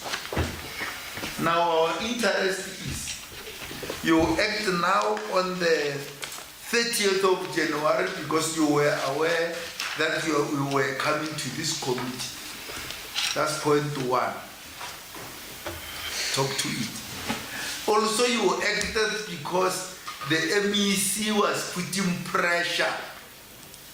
He's sitting there. It's not, I agree, this is not secret or in the corners. This is public funds. I agree the MEC was saying it in your meetings where you must do consequences. If you don't do consequences in that committee, will not survive. The MEC was saying that many times in your meetings, even at night. I think you never have a lasso. This is not something in the corner under it. We present 5 million citizens of this province, and we are public representatives, so we are on their behalf. So you acted also because the MEC was putting pressure on you to write the damn letters, and you wrote them on the same day. That's why all the letters were written in one day, exactly like the other departments, on the 3rd January. So we are interested in why did you act so late? This is what was better with the Department of Health. Remember, they acted around October. The Department of Health acted in October and some in November. At least there they were right. And it's one department that had done better. In terms of action officials that had. You act now on the 30th of January after having received the question log. When our target sends you dates of your appearance, you were now under pressure. And the MEC was calling several meetings to tell you, no, you must attend the response action. And the MEC didn't. We're not talking in the corners. Under a tree. The MEC there comes to you, or you must take action. If you don't take action, you will not survive in that country. So when you go to because that it's malicious compliance. Exactly what the honorable was saying. It's just to satisfy the committee who are taking action and then you pass. And that is why we applaud, at least one action, we applaud them for that one. At the time they were aware of there are reasons that have happened, and the people responsible are the following officials, and they took steps to take action in those officials. But here you sit on the outcomes, you sit on the annual report, you sit on everything, we send you questions. When we now realize of your appearance here, is then that you write letters to several officials. And that is why if there is a contradiction between the letter they wrote to confirm responses and the letters that were marked in the responses by the court, it's precisely because the letter came late as a form of malicious compliance. On the various positions that she is talking to, indicating that now we are working, we are filling posts. We are interested in the post of the chief financial officer because that's a key position. How do you, is the position varying from May and you are only able to fill it in a break? It means you spend 11 months to fill a position. And when you want position of a financial officer, how you really want to fill that position, and also talk to what steps are taken to fill the position of ISHSD, Integrated Sustainable Human Settlements, Deputy Directors General. Someone thought I didn't know what it means, but I know what means ISHS, and that's our biggest interest, and that's why we get worried when they start putting blogs from our people, and that is why this of integrated sustainable human settlements is very important and free time. So that is the home put that's able to that people are able to have a roof over their head. Thank you very much, Honorable Simon March. Thank you very much. Few questions. And this question was necessarily dealing with real estate. And question is, who are the responsible officials that contribute to this election. Minister, I said to the HO, the thing is, either you get the food or it becomes baptism. Because I would assume that you are taking this team. Now, how do you respond here in terms of as a consultant? And you correct me if I'm wrong. I want you to correct me if I'm wrong. That the department insured irregular teacher 6,634.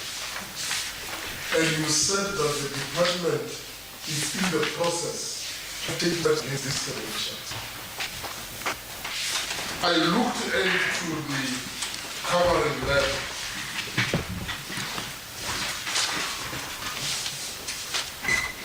So I want you to tell me, what is this Malata end? Is it you or is another person?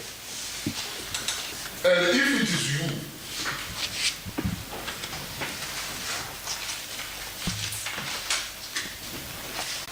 irregular expenditure of 16 million.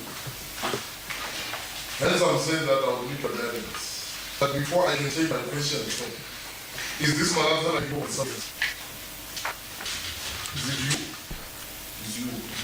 So now you said you are going to take actions here. When are you going to take action against yourself? When are you putting yourself on special leave? Because you said before committee that you are in the process of taking actions against these officials. So one we want to know, because this is a very new one, when are you putting yourself on special leave, or when are you going to take action against yourself? And how then, with our confidence here that you will be able to eliminate the irregular expenditure and implicated in the expenditure. How do we get confidence? How do we get confidence that you will be able to eliminate this because you are only implicated all the people who irregular expenditure. And I want to go to the explanation here is that HGA, which is Housing Development Agency, did not get permission. That based on that non-approved on that budget resulted in expenditure in the investment. Now, I want to ask how do you get into the government? They are not strategic. And normally the variation orders are normally approved by this. So I want the better understanding of how these people are now listed in this. The again the regular expenditure of 1.808 million are autonomous.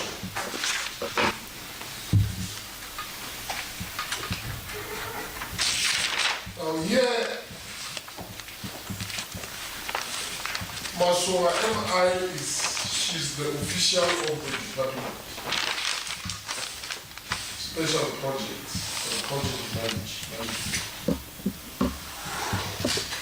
She does not, and I want you to convince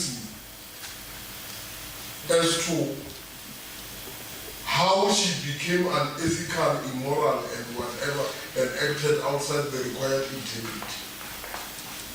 She is espoused to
this contractor that was appointed by the department, where she's not even a member of any of the committees that award these people contracts. And she did not bid. It was her husband who bid it. A member of bid evaluation committee and application committee. So why are you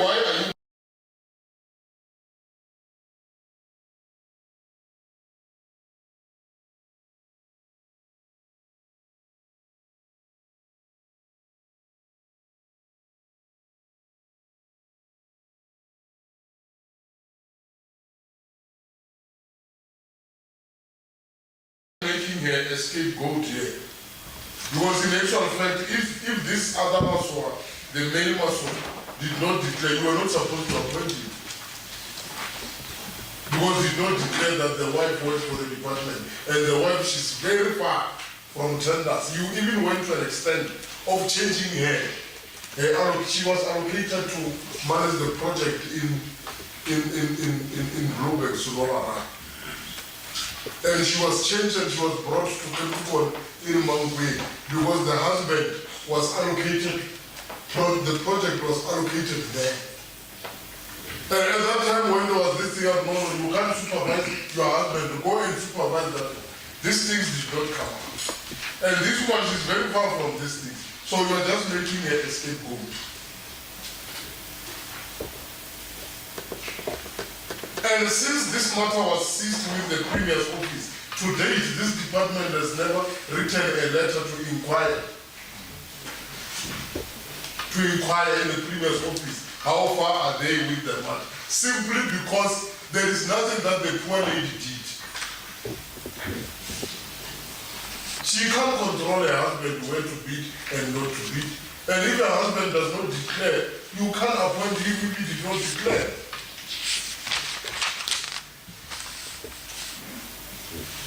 Again, what is that saying? This one is Green point, Honorable Bala dealt with it. But I want to add something. Green point. And the annex chart that confirms the chart.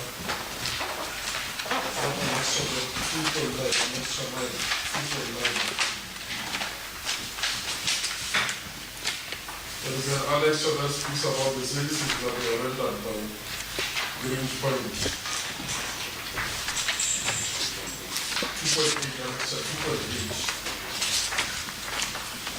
My question HOD is very simple. Tell us if there is any law that exempts the tribal authority to follow the necessary supply chain processes. Because here Green Point Construction, PTY Ltd, construction for that matter, not even Green Point Supply. It is recommended by the traditional authority. How did we accept, what law informed us to accept that recommendation outside the SCM processes?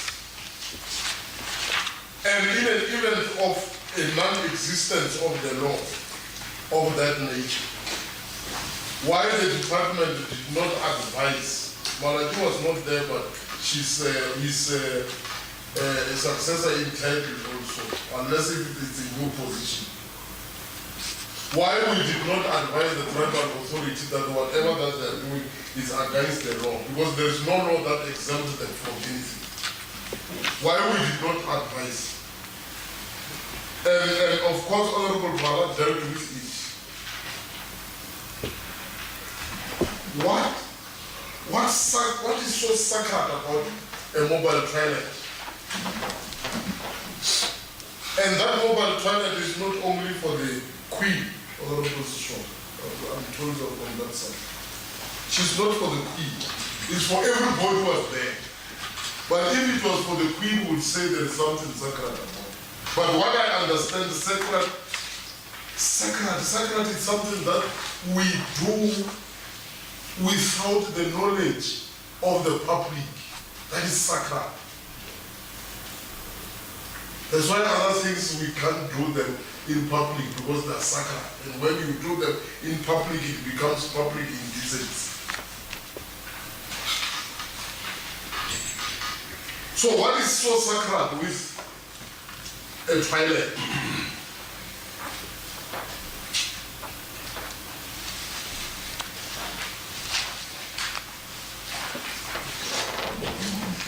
But you see, and of course we all agree. I know that there are also in terms of the treasury regulations,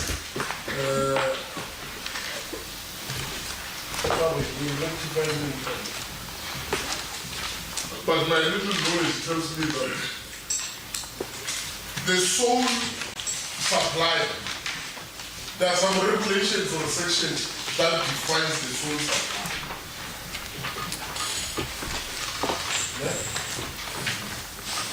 And if this thing does not fall within the ambit of those regulations, we cannot justify it as the sole supply.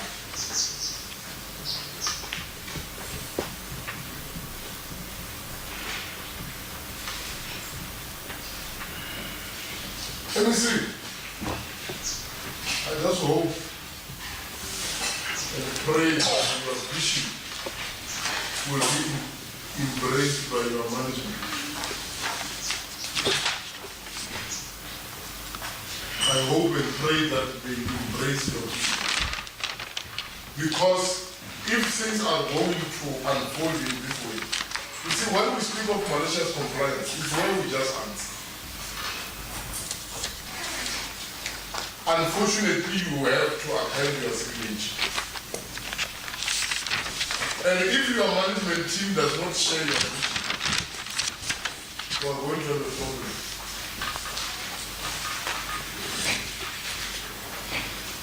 We are, because lot of things here, you see, everything is process-based here. Except Johnson and we've requested the files and whatnot, but the explanation was fine. But all these things that are very critical are process-based without any form of follow-up. In actual fact, let's answer and get out of this form. And that becomes a very serious problem. You see, in terms of SARS, tax status, when you appoint a person, initially when we submit a bid, obviously your CSG and checks whatever, what do you call it? Checks clearance will be in order.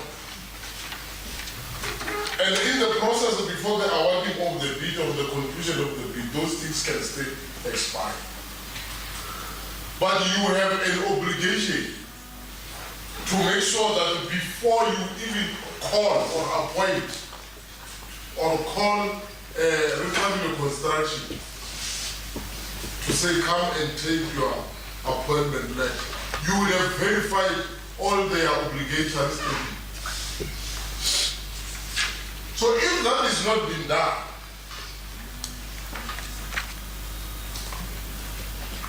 it is another problem.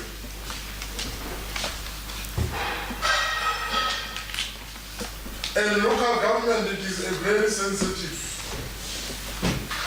area where we can't be allowing these things. I'm not sure if a certain chief from somewhere will come with a contract and say, upon this one, you will do it.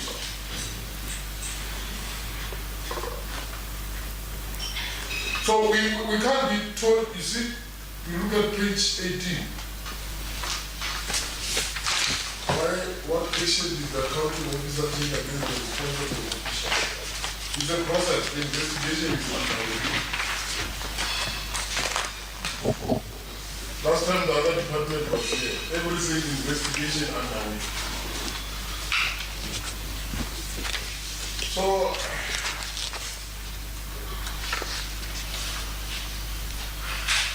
but still, according to me, this scapegoating. We just want people that we can bring.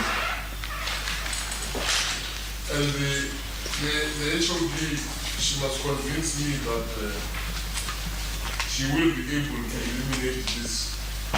Because she's part of the problem. I know irregular expenditure becomes a problem. She's part of the problem. And those that are responsible for appointment of HODs, I know, the previous office, they must tell us that why would they appoint someone who is a contributor to the irregular expenditure.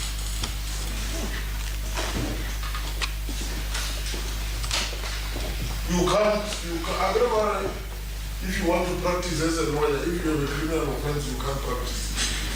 And in terms of PFMA section 38, I, subsection I mean Roman figure I to J.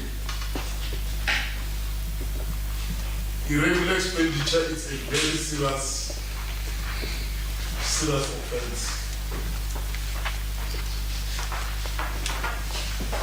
Now, madam, we have an HOD that is part of the irregular expenditure.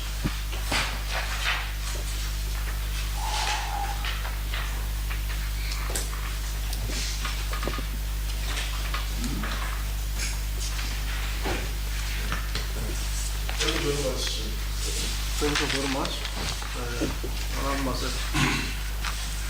Yeah, thanks very much, Chair.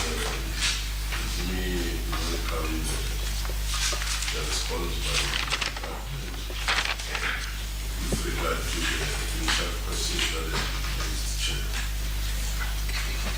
And also acknowledge the presentation of the DG's report by the Auditor General's Office. Chair, when we deal with irregular expenditure, this is one critical audit finding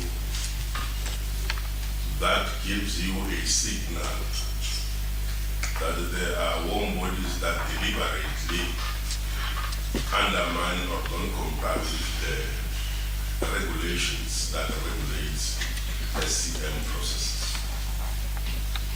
This is the most critical area where our interest as the committee is. And if you go through the Auditor General's report, there are material findings that were identified. And when the Auditor General gives you the outcome of the audit report, your role as a department is to action a plan to respond to those findings. Critical is irregular expenditure. You have been stuck to unqualified report for close to 4, if not 5 years. You are stuck today. And the reason why you are stuck is because you are unable to remove this irregular expenditure, which accumulates year in and year out. It keeps on increasing. And I don't see any intention by the powers that be to deal with this issue. That's why, Chair, when you go through their report, all the irregular expenditures as identified by the Auditor General are under investigation. And under investigation, it's also suspicious to me. I'm happy because you have indicated that National is investigating the shenanigans that happened in Omar. Maybe we'll close that chapter. If you remember, Honorable MEC, the previous financial year, we dealt with the issue of Morocco very harsh. In fact, it's one thing here, your previous HOD, it was something that raised very, very, very serious eyebrows. But there is collusion between the department and HDA in terms of the corruption that is taking place. It's like we are straight them well and we can all know. I know about it. And the MEC knows about it, and we told you. At least to cover the investigation here, the independent around what is independent, because that project worries us a lot. It's like people can just kill a person and go scot-free without doing it. They really don't know them. So the question, why Chaba was option? The issue 6 million here and automatically, if issues of deviation are regulated, or variation orders, they are regulated, and there's a particular specific percentage that you can't go beyond. It's regulated. And if such a critical matter, you need to follow the regulations to the letter. You don't follow. You just transfer the money to a 6 million. I don't know how many of this without following due process also. We must agree that it is not on, and it can't be this government that has such stuff. What is intentional? You don't follow the regulations to approve that. It's intentional, because you know that for you to do that, this is what is supposed to happen. If you don't make an intervention in Treasury, why don't you motivate, write a report about, we know them were there. There was a time when people were vandalizing that space. They were not allowing people to go there. We even ask you questions really, if you don't rebuild or don't refurbish or the damage, who is going to pay? And I said, no, the contractor must pay. But we knew at that time, but the contractor is not going to pay. It's you who is going to pay. So why don't you find ways and means to interact with Treasury? Treasury will be a challenge. There's an amount of 6 million that we need to use for something that has been done earlier, but because it is vandalized, we don't have an option, and it needs 6 million. Which regulation can we use to get this thing going? And you follow due processes so that when the auditor general comes in, who grant out the portfolio of evidence, say the action between myself and Treasurer and whoever who was supposed to take part on this matter. Because it's a challenge that we all see is practical. You can even take on the auditor general as that time before you spend the money. Auditor general, we've got the challenge here as a department. What do you think we need to do so that we avoid such type of a why don't we do such type of things? So that at the time of audit, at least you have, that's why there are institutions that are here to assist government to run according to the act.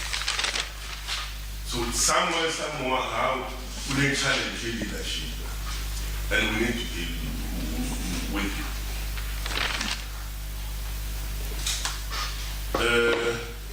I had the HOD chair.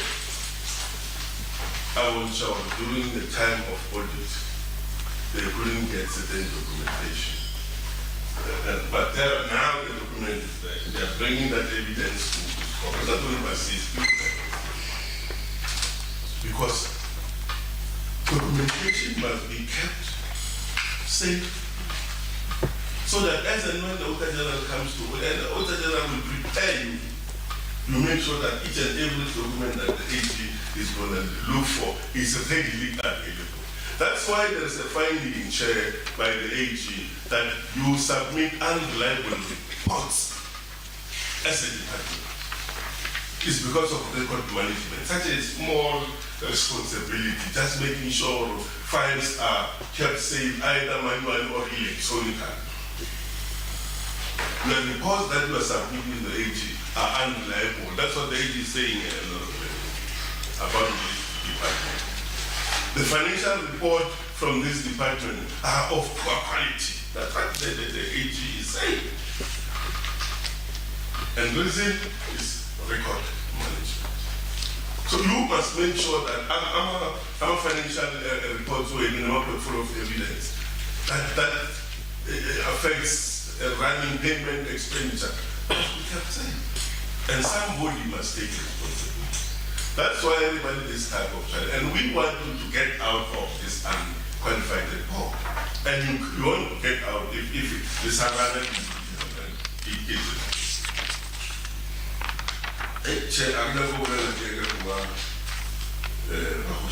I think you and Honorable Mother agree. Let's not allow it is all peace. So Honorable Brian who was also one day the service and TV, the service provider. School must also do that. We are setting a wrong precedent. Is the HOD having that? Is there any piece of legislation that gives you the authority to do that?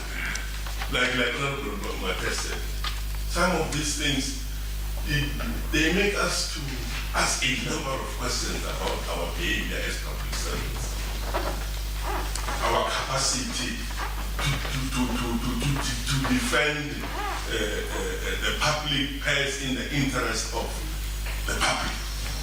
How we utilize the public purse is very critical. That's why they call it public. It's not personal. It can't be your money. You can't decide what to do about it. You are being regulated. There are legislations that will instruct you how to process all these expenditures because this is not your money. So let's try to deal with the immediately Auditor General Abufa report, please action, investigate. Kind of SCOPA feature, you must be telling us, this is your investigated, these are the recommendations, this is the action that will take it. That's why you don't have consequence management. And to me, irregular expenditure and consequence management are two sides of the same coin. While there is irregular expenditure, as an HOD would know, here I must act. You start a process there and there. So that when you come here, you tell us, this is shiny secret. Now, the process that is really team, you have investigate that the student committee about a hearing, these are the charges. And this thing of the Toro Farmer 110 warning is a due process, how the charges in the league. You just tell us about the written warning. Everything is written warning. Even where you can recoup money from that person, it's a written warning. It's not acceptable. We want to take you out of this thing. Yeah. There are two areas, state and local, they are right in the bottom of my heart. In a way, understanding.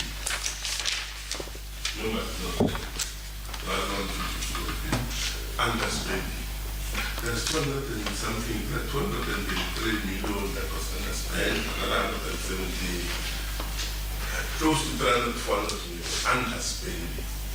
You have been allocated, you develop APPs, we take them to the legislature, we approve them as a legislature. You present your budget, we approve it. You put your targets, but most of the targets are not realistic, they are not implemented. You even continue to review them in the process.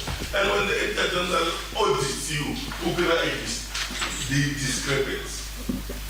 That to me, understanding a criminal offense. Because people are supposed to get basic houses. We couldn't give them those, even though the money was there, budgeted for. In a community where the majority are poor, and you have been given money you don't spend, why should you still stay to most in that yes. I know you are very much passionate about understanding. Yes. But it's still coming. Oh, it's still coming. I'm saying we are going to read it first. Oh, okay, no, first. Let's read it first to record before they come. Yeah, Chair, my last question is on HDA. What powers do they have on this district? Do they have powers? What are the powers? Because HDA, but they did it. Where is HDA more than Makala? So just tell us, do you have powers to reign over HDA or the Nova China? Thanks. Thanks, Honorable Maseko. Honorable Mara. Chairperson. Oh, let the portfolio committee say that. I thought you wanted to leave and come back later. No, it's fine. Thank you, Chair. Honorable Libya. Thank you very much, Chair. I will ordinarily not speak because it would be like I'm speaking on behalf of the committee, which I will not definitely. But I'm on what the MEC has said. The MEC, when they started, they said, I want to take this committee serious, meaning SCOPA. But we'll take the COGHSTA portfolio committee, the MEC. That is when I like channel. What did you say? That I only take this committee serious. Are you not saying I'm a No, it's on record. I would have imagined it was a slipper of the tongue, but of course you will pursue the other side. Yeah. Thank you very much, Chair, and Team COGHSTA led by the Honorable MEC. Chair, I wouldn't want to dwell much in some of the issues that were raised here because we interface with them in our own portfolio committee, but there's something that is very critically important that Honorable Veteran has raised with regards to the people that are responsible for the Marapo CRP. That is a thorn, Chair. If we don't do this, not to do very hard, especially there of this. And one people price project of Marapo. And we're talking about this, and we have to start engaging in about it. There's a lot of things that we have to say about it. So I'm just going to have to prove that you've been you can actually say about it. The time was really that's the end of it.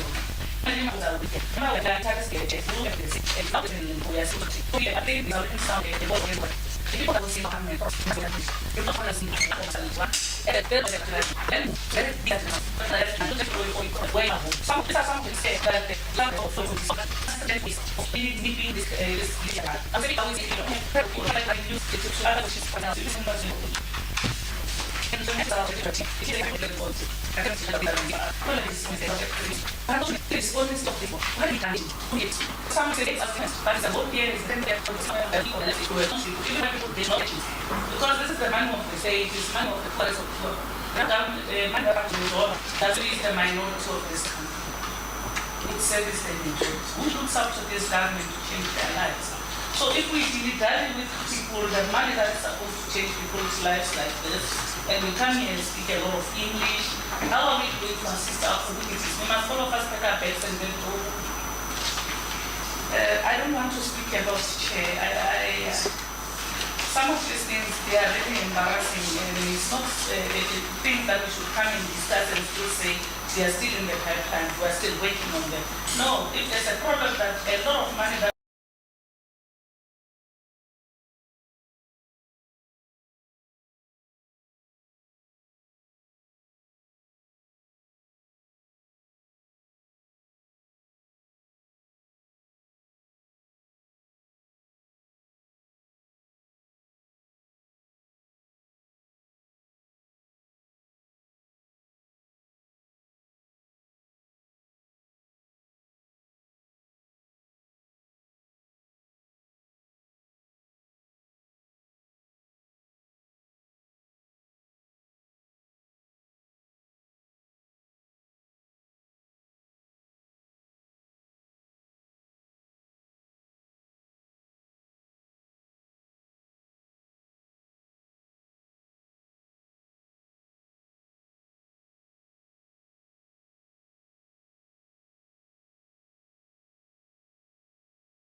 issues irresponsibly so, there must be an urgent way of addressing these matters. So we can still bring hope to the people that we are taking votes. We can still bring hope to the people that are looking up to this government to change their misfortunes.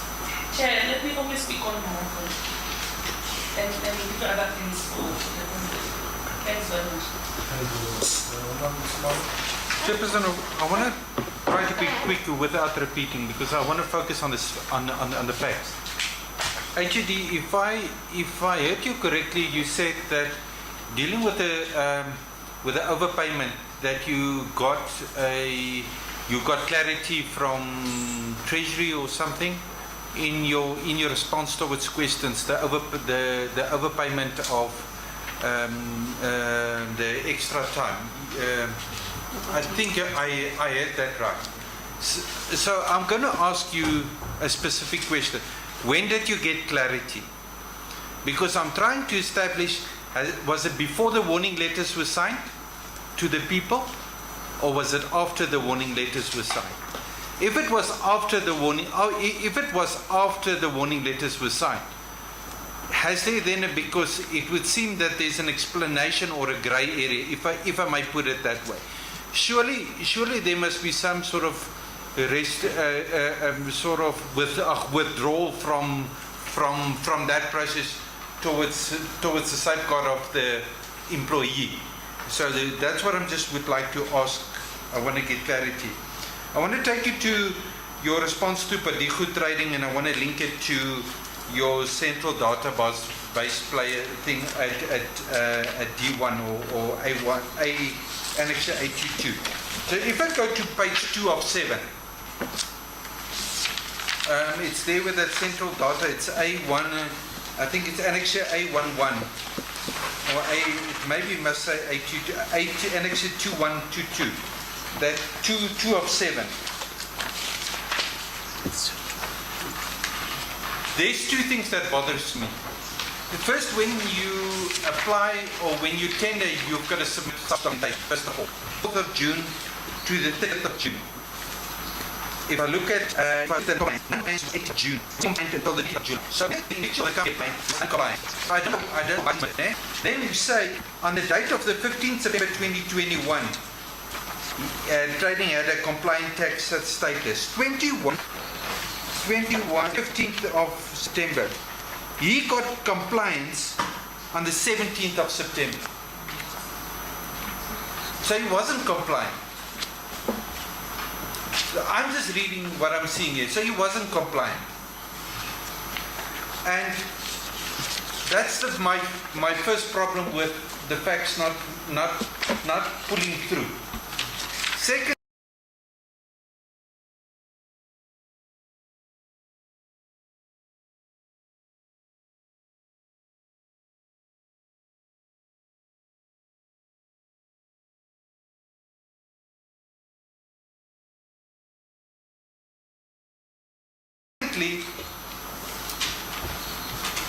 I see the same period that got the warning is the same period.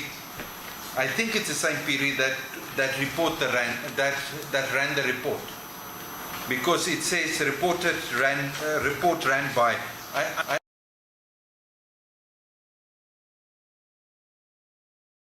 But I take it is the same person. So the AG says to you, you are not complying by SARS, or you're not. But to withdraw this database during the period of your AG management report, because that's when the finding would appear to you, I'm asking, why is it not possible during the 30-day period? Because you are stating that they are compliant. The one I already saw, it's not compliant, but you are stating that it is compliant. Why is it not possible for you, in the period of fixing your errors between your management report towards your final report, why is it not possible for you to pull this report so quickly?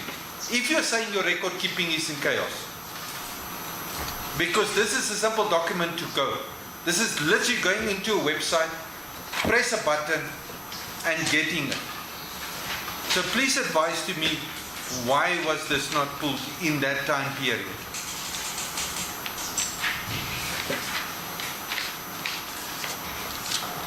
You held a strategic session on the 20th of December 21, and then you asked for contributions to be made by the 7th of Jan. But in that,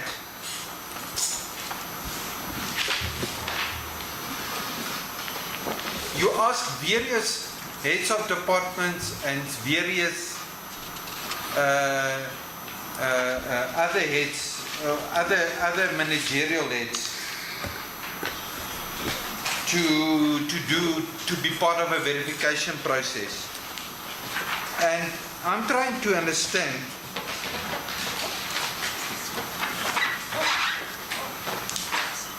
if people are responsible, head of branches to approve inputs and means of verifications before submissions, and all branches must ensure all inputs to be discussed prior level and confirm availability. It tells that it talks directly towards various KPIs of people on your left, HOD, and other people that are not here today. But when you look at the misgivings of irregular expenditure, why are you not implementing your own policy? Why are you not holding people directly accountable? Because for me, this is a simple straight through going, let's hold people accountable. This was on morning at the late submission. So when I, in your management report last year, submitted the that you a DC process that use it's a simple cut paste of thing transmission. Let's go this. So why would you risk not going to a internal process, knowing that people's fears might be at stake? Because some people, 8 different leaders individual, maybe 6 other people, they go on and on. Why would you risk that? Why would you put the Department of Litigation or open that process application without trying to get advice from your risk audit or your legal advice that are with you? Because sure they are paying for that. Sure they must advise that. I'm just questioning some technical things that might slip through because you're not always. And your legal team in your office are the people that are supposed to warn you, make sure that the process was followed. We did miss something. We always have back at the project. Tomorrow you want to action someone. And they're going to say, okay, but where's it? You have to so I'm wondering if I'm concerned about double or pull process within the work environment. And I don't blame the individuals. But John, I just proved you one small mistake about which is not the right. So I'm asking if the person submits his or her SARS application when he applies for the tender, he applies. The date of submission, if that is not clear, and you're footing, he says it's clear, but you want your footing of opportunity of hearing, transgression has already expired. Surely there, you should default any person who wants to do business with government at that given step. Is it your view that when you made declaration to say that you allow company to you tenders to not apply? Do you hold the A? Do you hold a different view? I'll stop there too. The question is you're being to record down too much in our parting point. And I think Lisa's question, I think other question will capture them. Lisa asked, so you the only sitting this up on the picture now. What was the Damascus moment? What was this Damascus moment that struck the HOD with writing and it becomes sound now, then he charges these people, or she charges these people? The assertion, the assumption we move from, given our experience, even dealt with your colleagues, even dealt with other departments, is that your colleagues do these things to comply. And we are now putting it to you that we have done this to comply. And the reason is, hence you signed it later when you are dealing with the fund. Later when the MEC says, I can't go and face that without this package. Then he created a package for MEC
come and face that.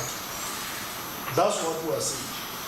But we want you to prove us wrong, that you are wrong.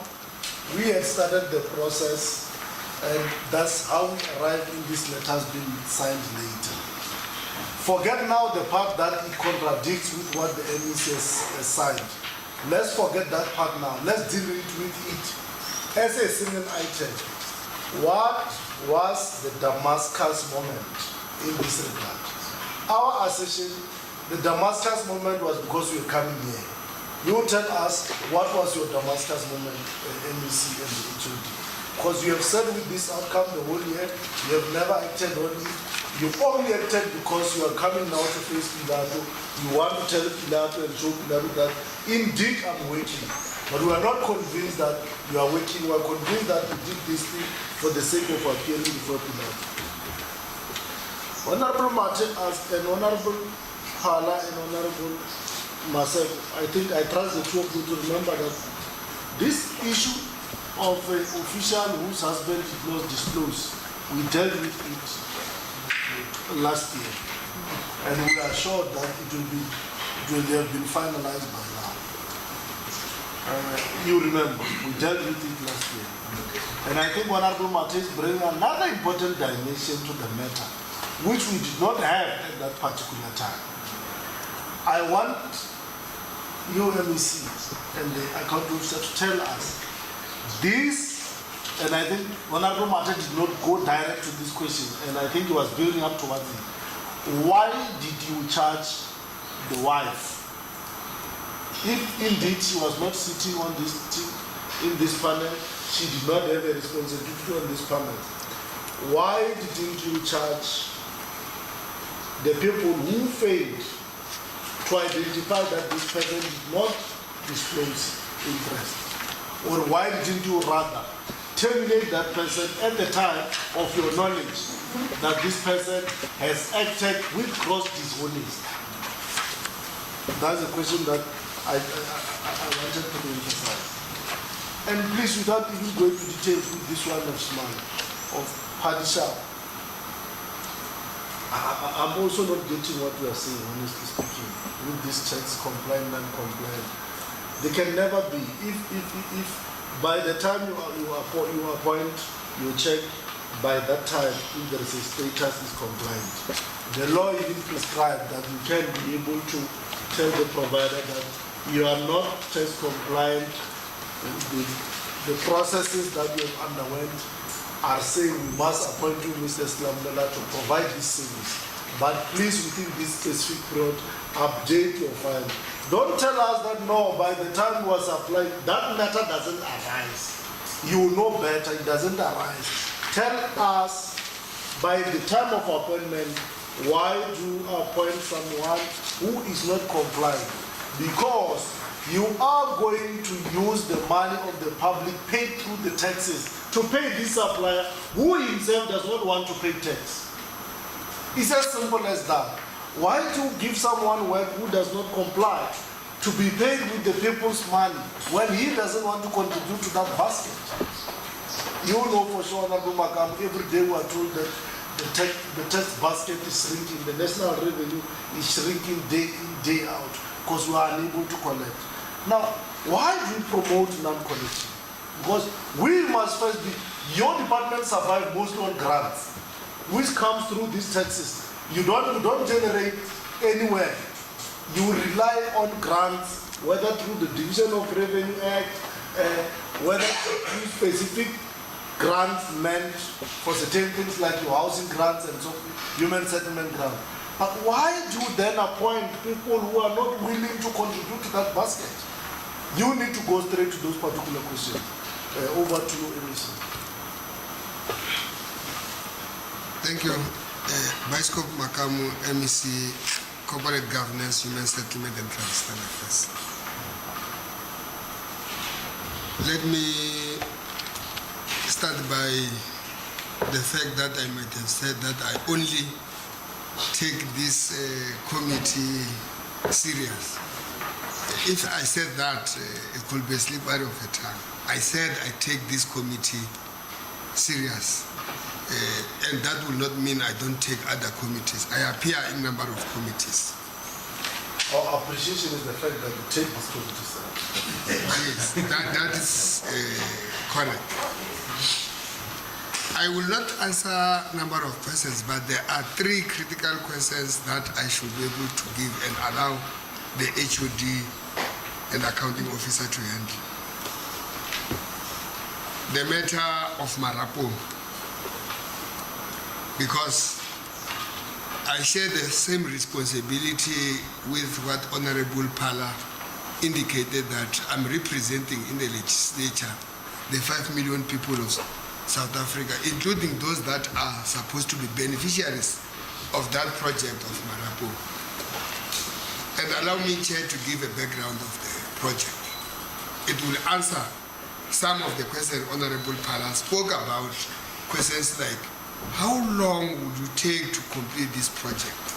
Because it was started in 2016-2017 financial year.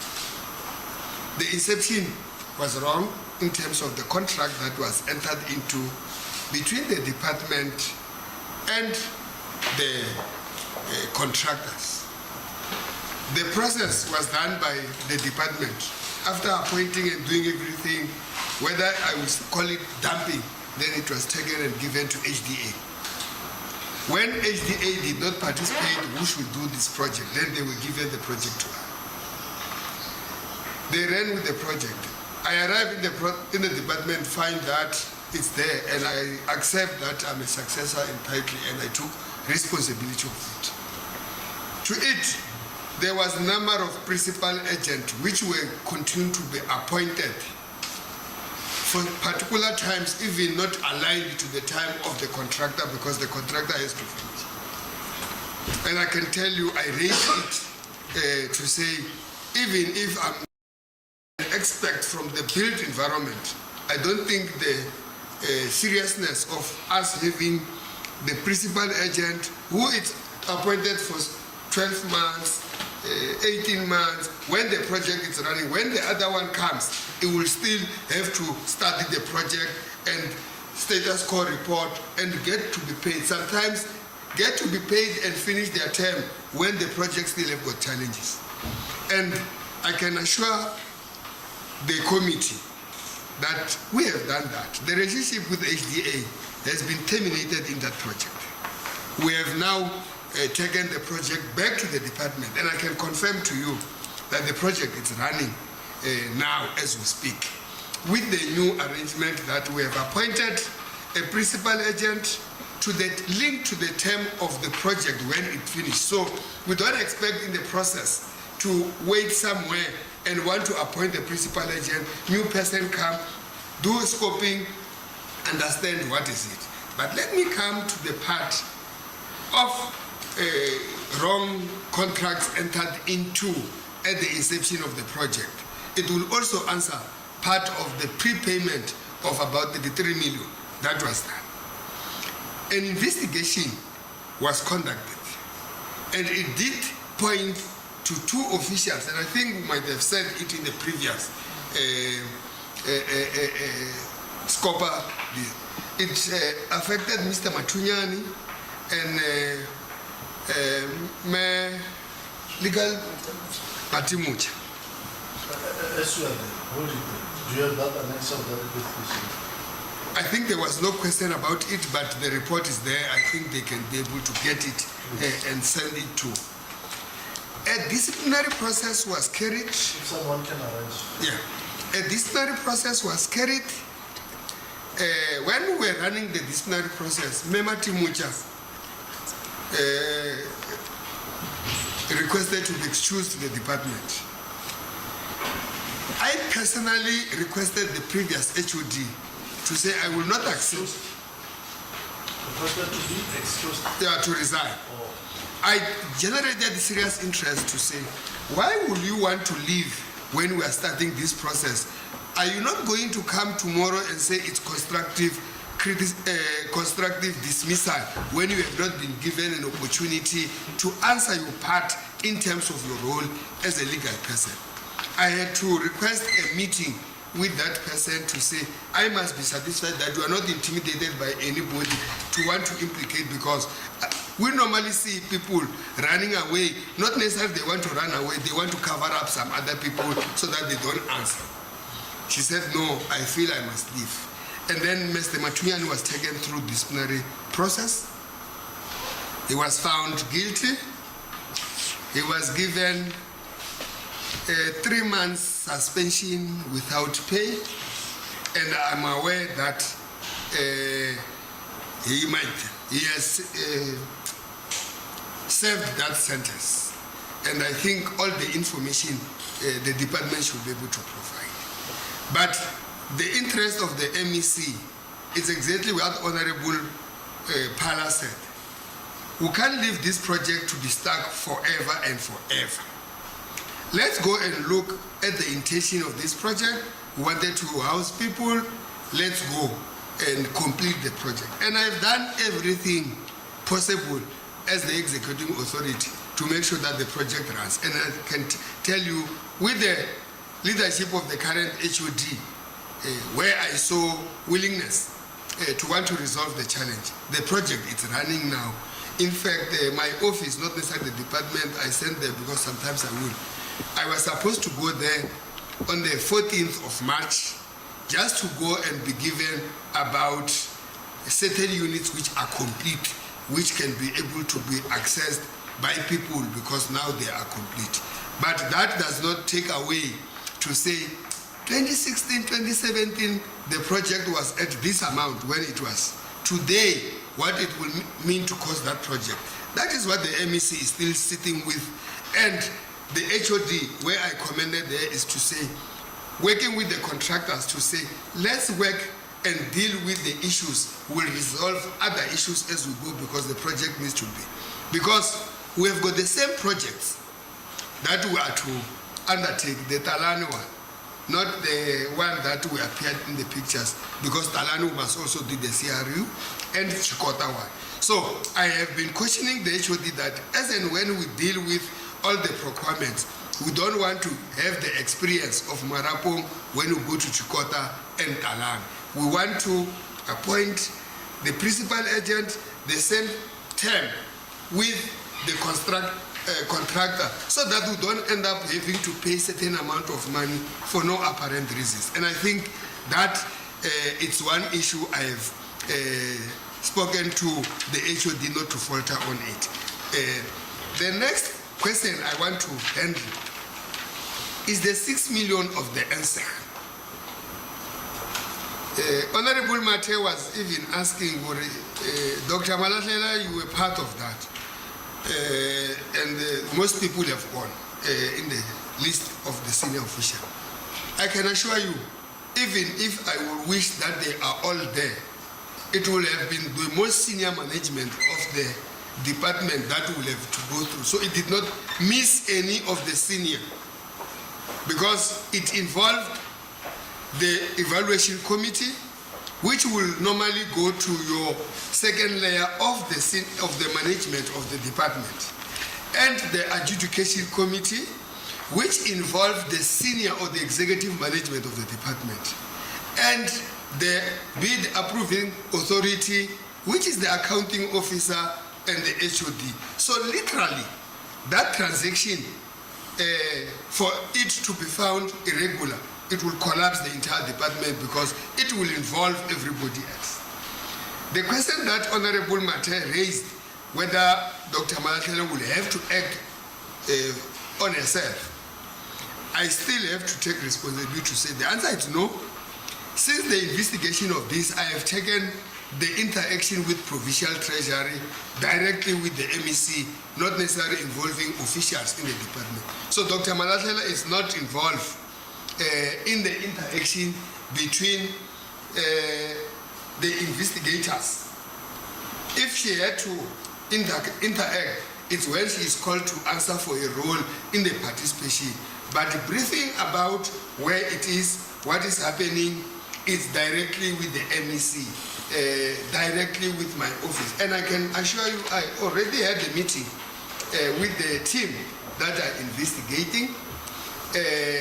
I even at some point requested even other colleagues of mine who will have to, I take responsibility to talk to my predecessor as MECs to say, I'm requesting for you to have a meeting with this team to give some light in terms of what could have happened at the time, just to want to get to the bottom.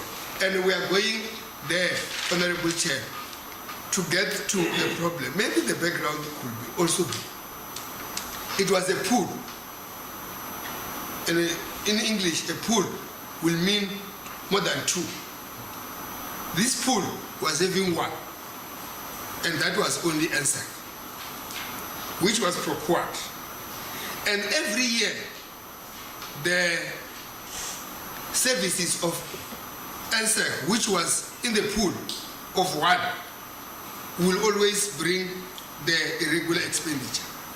You will see that some of the irregular expenditure of the previous year, which involved, because investigation were done, as the question that was raised, to go and see extension 133 in Pulukwan, whether they did service the sites. The AG will go there, will find that definitely the work has been done. And the part of the expenditure has already been controlled for this. But that there is a transgression does not necessarily mean that. And that's what I can confirm, that I'm working with National Treasury directly myself. Even at some point, I may not necessarily hide, but the HOD will not know when am I meeting with these people. But I should share a light to the committee to say, when I met them at some point to want to get fillers, at some point, they will tell me that the most serious person in this one is this one who's the CF who is no longer there, go and open a case. I asked the people to say, do you think your recommendation for me to go and open a case? I think that one I could have done it without your advice. So I would want you to go deeper and want to understand people who were participating in the evaluation committee, disqualifying other people, what is it? So the report that I think I'm going to get is going to share light in terms of why would we have one company in the pool, whether it was during the time of Naga or the participation of executive management. To me, it will mean nothing except that we'll have to get into and act on that one. The last one I want to respond to is what Honorable Pala also raised about the CFO taking 11 months to appoint a CFO when has left in the process. And the ISHS DDG, which we appointed, when we arrived in the department, there was no, we appointed, and the appointed DDG, who was doing very well, I must say, I don't think we will be in the same situation if he remained or survived, who have passed on, and may his soul rest in peace, Mr. Chiwengo. We have run the process of advert, we have completed everything. I'm just waiting for the Executive Council to sit and submit the appointment of the DDG for ISHS. We have run everything. I have even approved the memo that goes to Executive Council for the appointment, which I think the Executive Council will agree with all the work that we have done to get the person who should be able to deal with that. And we have run the process. We have done everything, finished, done the recommendations. We are just waiting for the vetting and all sorts of things of the official and take it to the Executive Council as well, because it's a DD position. There is one thing I should think I must not end this responding without mentioning. Consequence management. The pressure that the MEC might be giving. As for now, even if it was in an office or a boardroom between the HOD and the MEC, it's one thing I can agree, Honorable Chair, that the current HOD has got a pressure on the MEC to be seen to be acting or applying consequence management. And I don't want to say here that my initial meeting to welcome her, as I was advised by the Office of the Premier that Dr. Malashele is confirmed as the HOD. She knows where she's sitting next to me. That I said, if there is anything that will make the two of us fight, it will when I don't see consequence management, even on areas that does not even require investigation. Honorable Masego has been raising a question that is still coming. If you don't want to do much of investigation when you have underspent by 233 million, you will know where did we fail to implement the project. That's where you should be. So, me and the HOD, we are in the agreement. And I don't want to say, one of my responsibilities was to advise the Office of the Premier with the previous HOD to say on this performance was one of them in terms of underspending.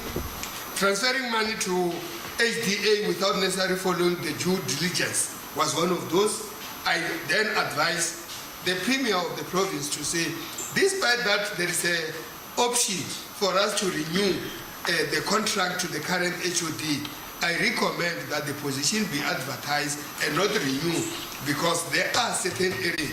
So I have little bit of knowledge better of what transpired with the previous years. So my relationship with her will only be how do we deal with regular expenditure, how do we deal with the performance of the grants, and when our relationship will collapse, it's when I see non-action on these items. There were a number of things of traditional affairs, but I can tell she knows from my initiation meeting to say, HOD, welcome. For me and you to work together, it's when I see action. And I don't want to preempt that there could be an issue that could have made these discrepancies. Because I will even ask, even during our weekly, how far are you with the consequence management of that matter? How far? So she might, I'm not trying to take away from her, she might have committed that mistake mainly because the pressure that Honorable Pala spoke about. Definitely I know where I'm sitting that it exists. It is up to how she handles it when it comes to her, because I have got the pressure from the community. My chairperson of the portfolio committee said the words that it's embarrassing. It's not necessarily embarrassing only for this committee. It's embarrassing to the executive authority to go to a legislature, present a budget with one line of losing money to another province when you have got officials who should help you when you know you did everything to support them politically to want to execute their responsibilities and they did not perform. And the next thing is consequence management that the MEC will be. So part of the consequence management on poor spending was the letter that the MEC wrote and not renew somebody's contract on the basis that I was not satisfied.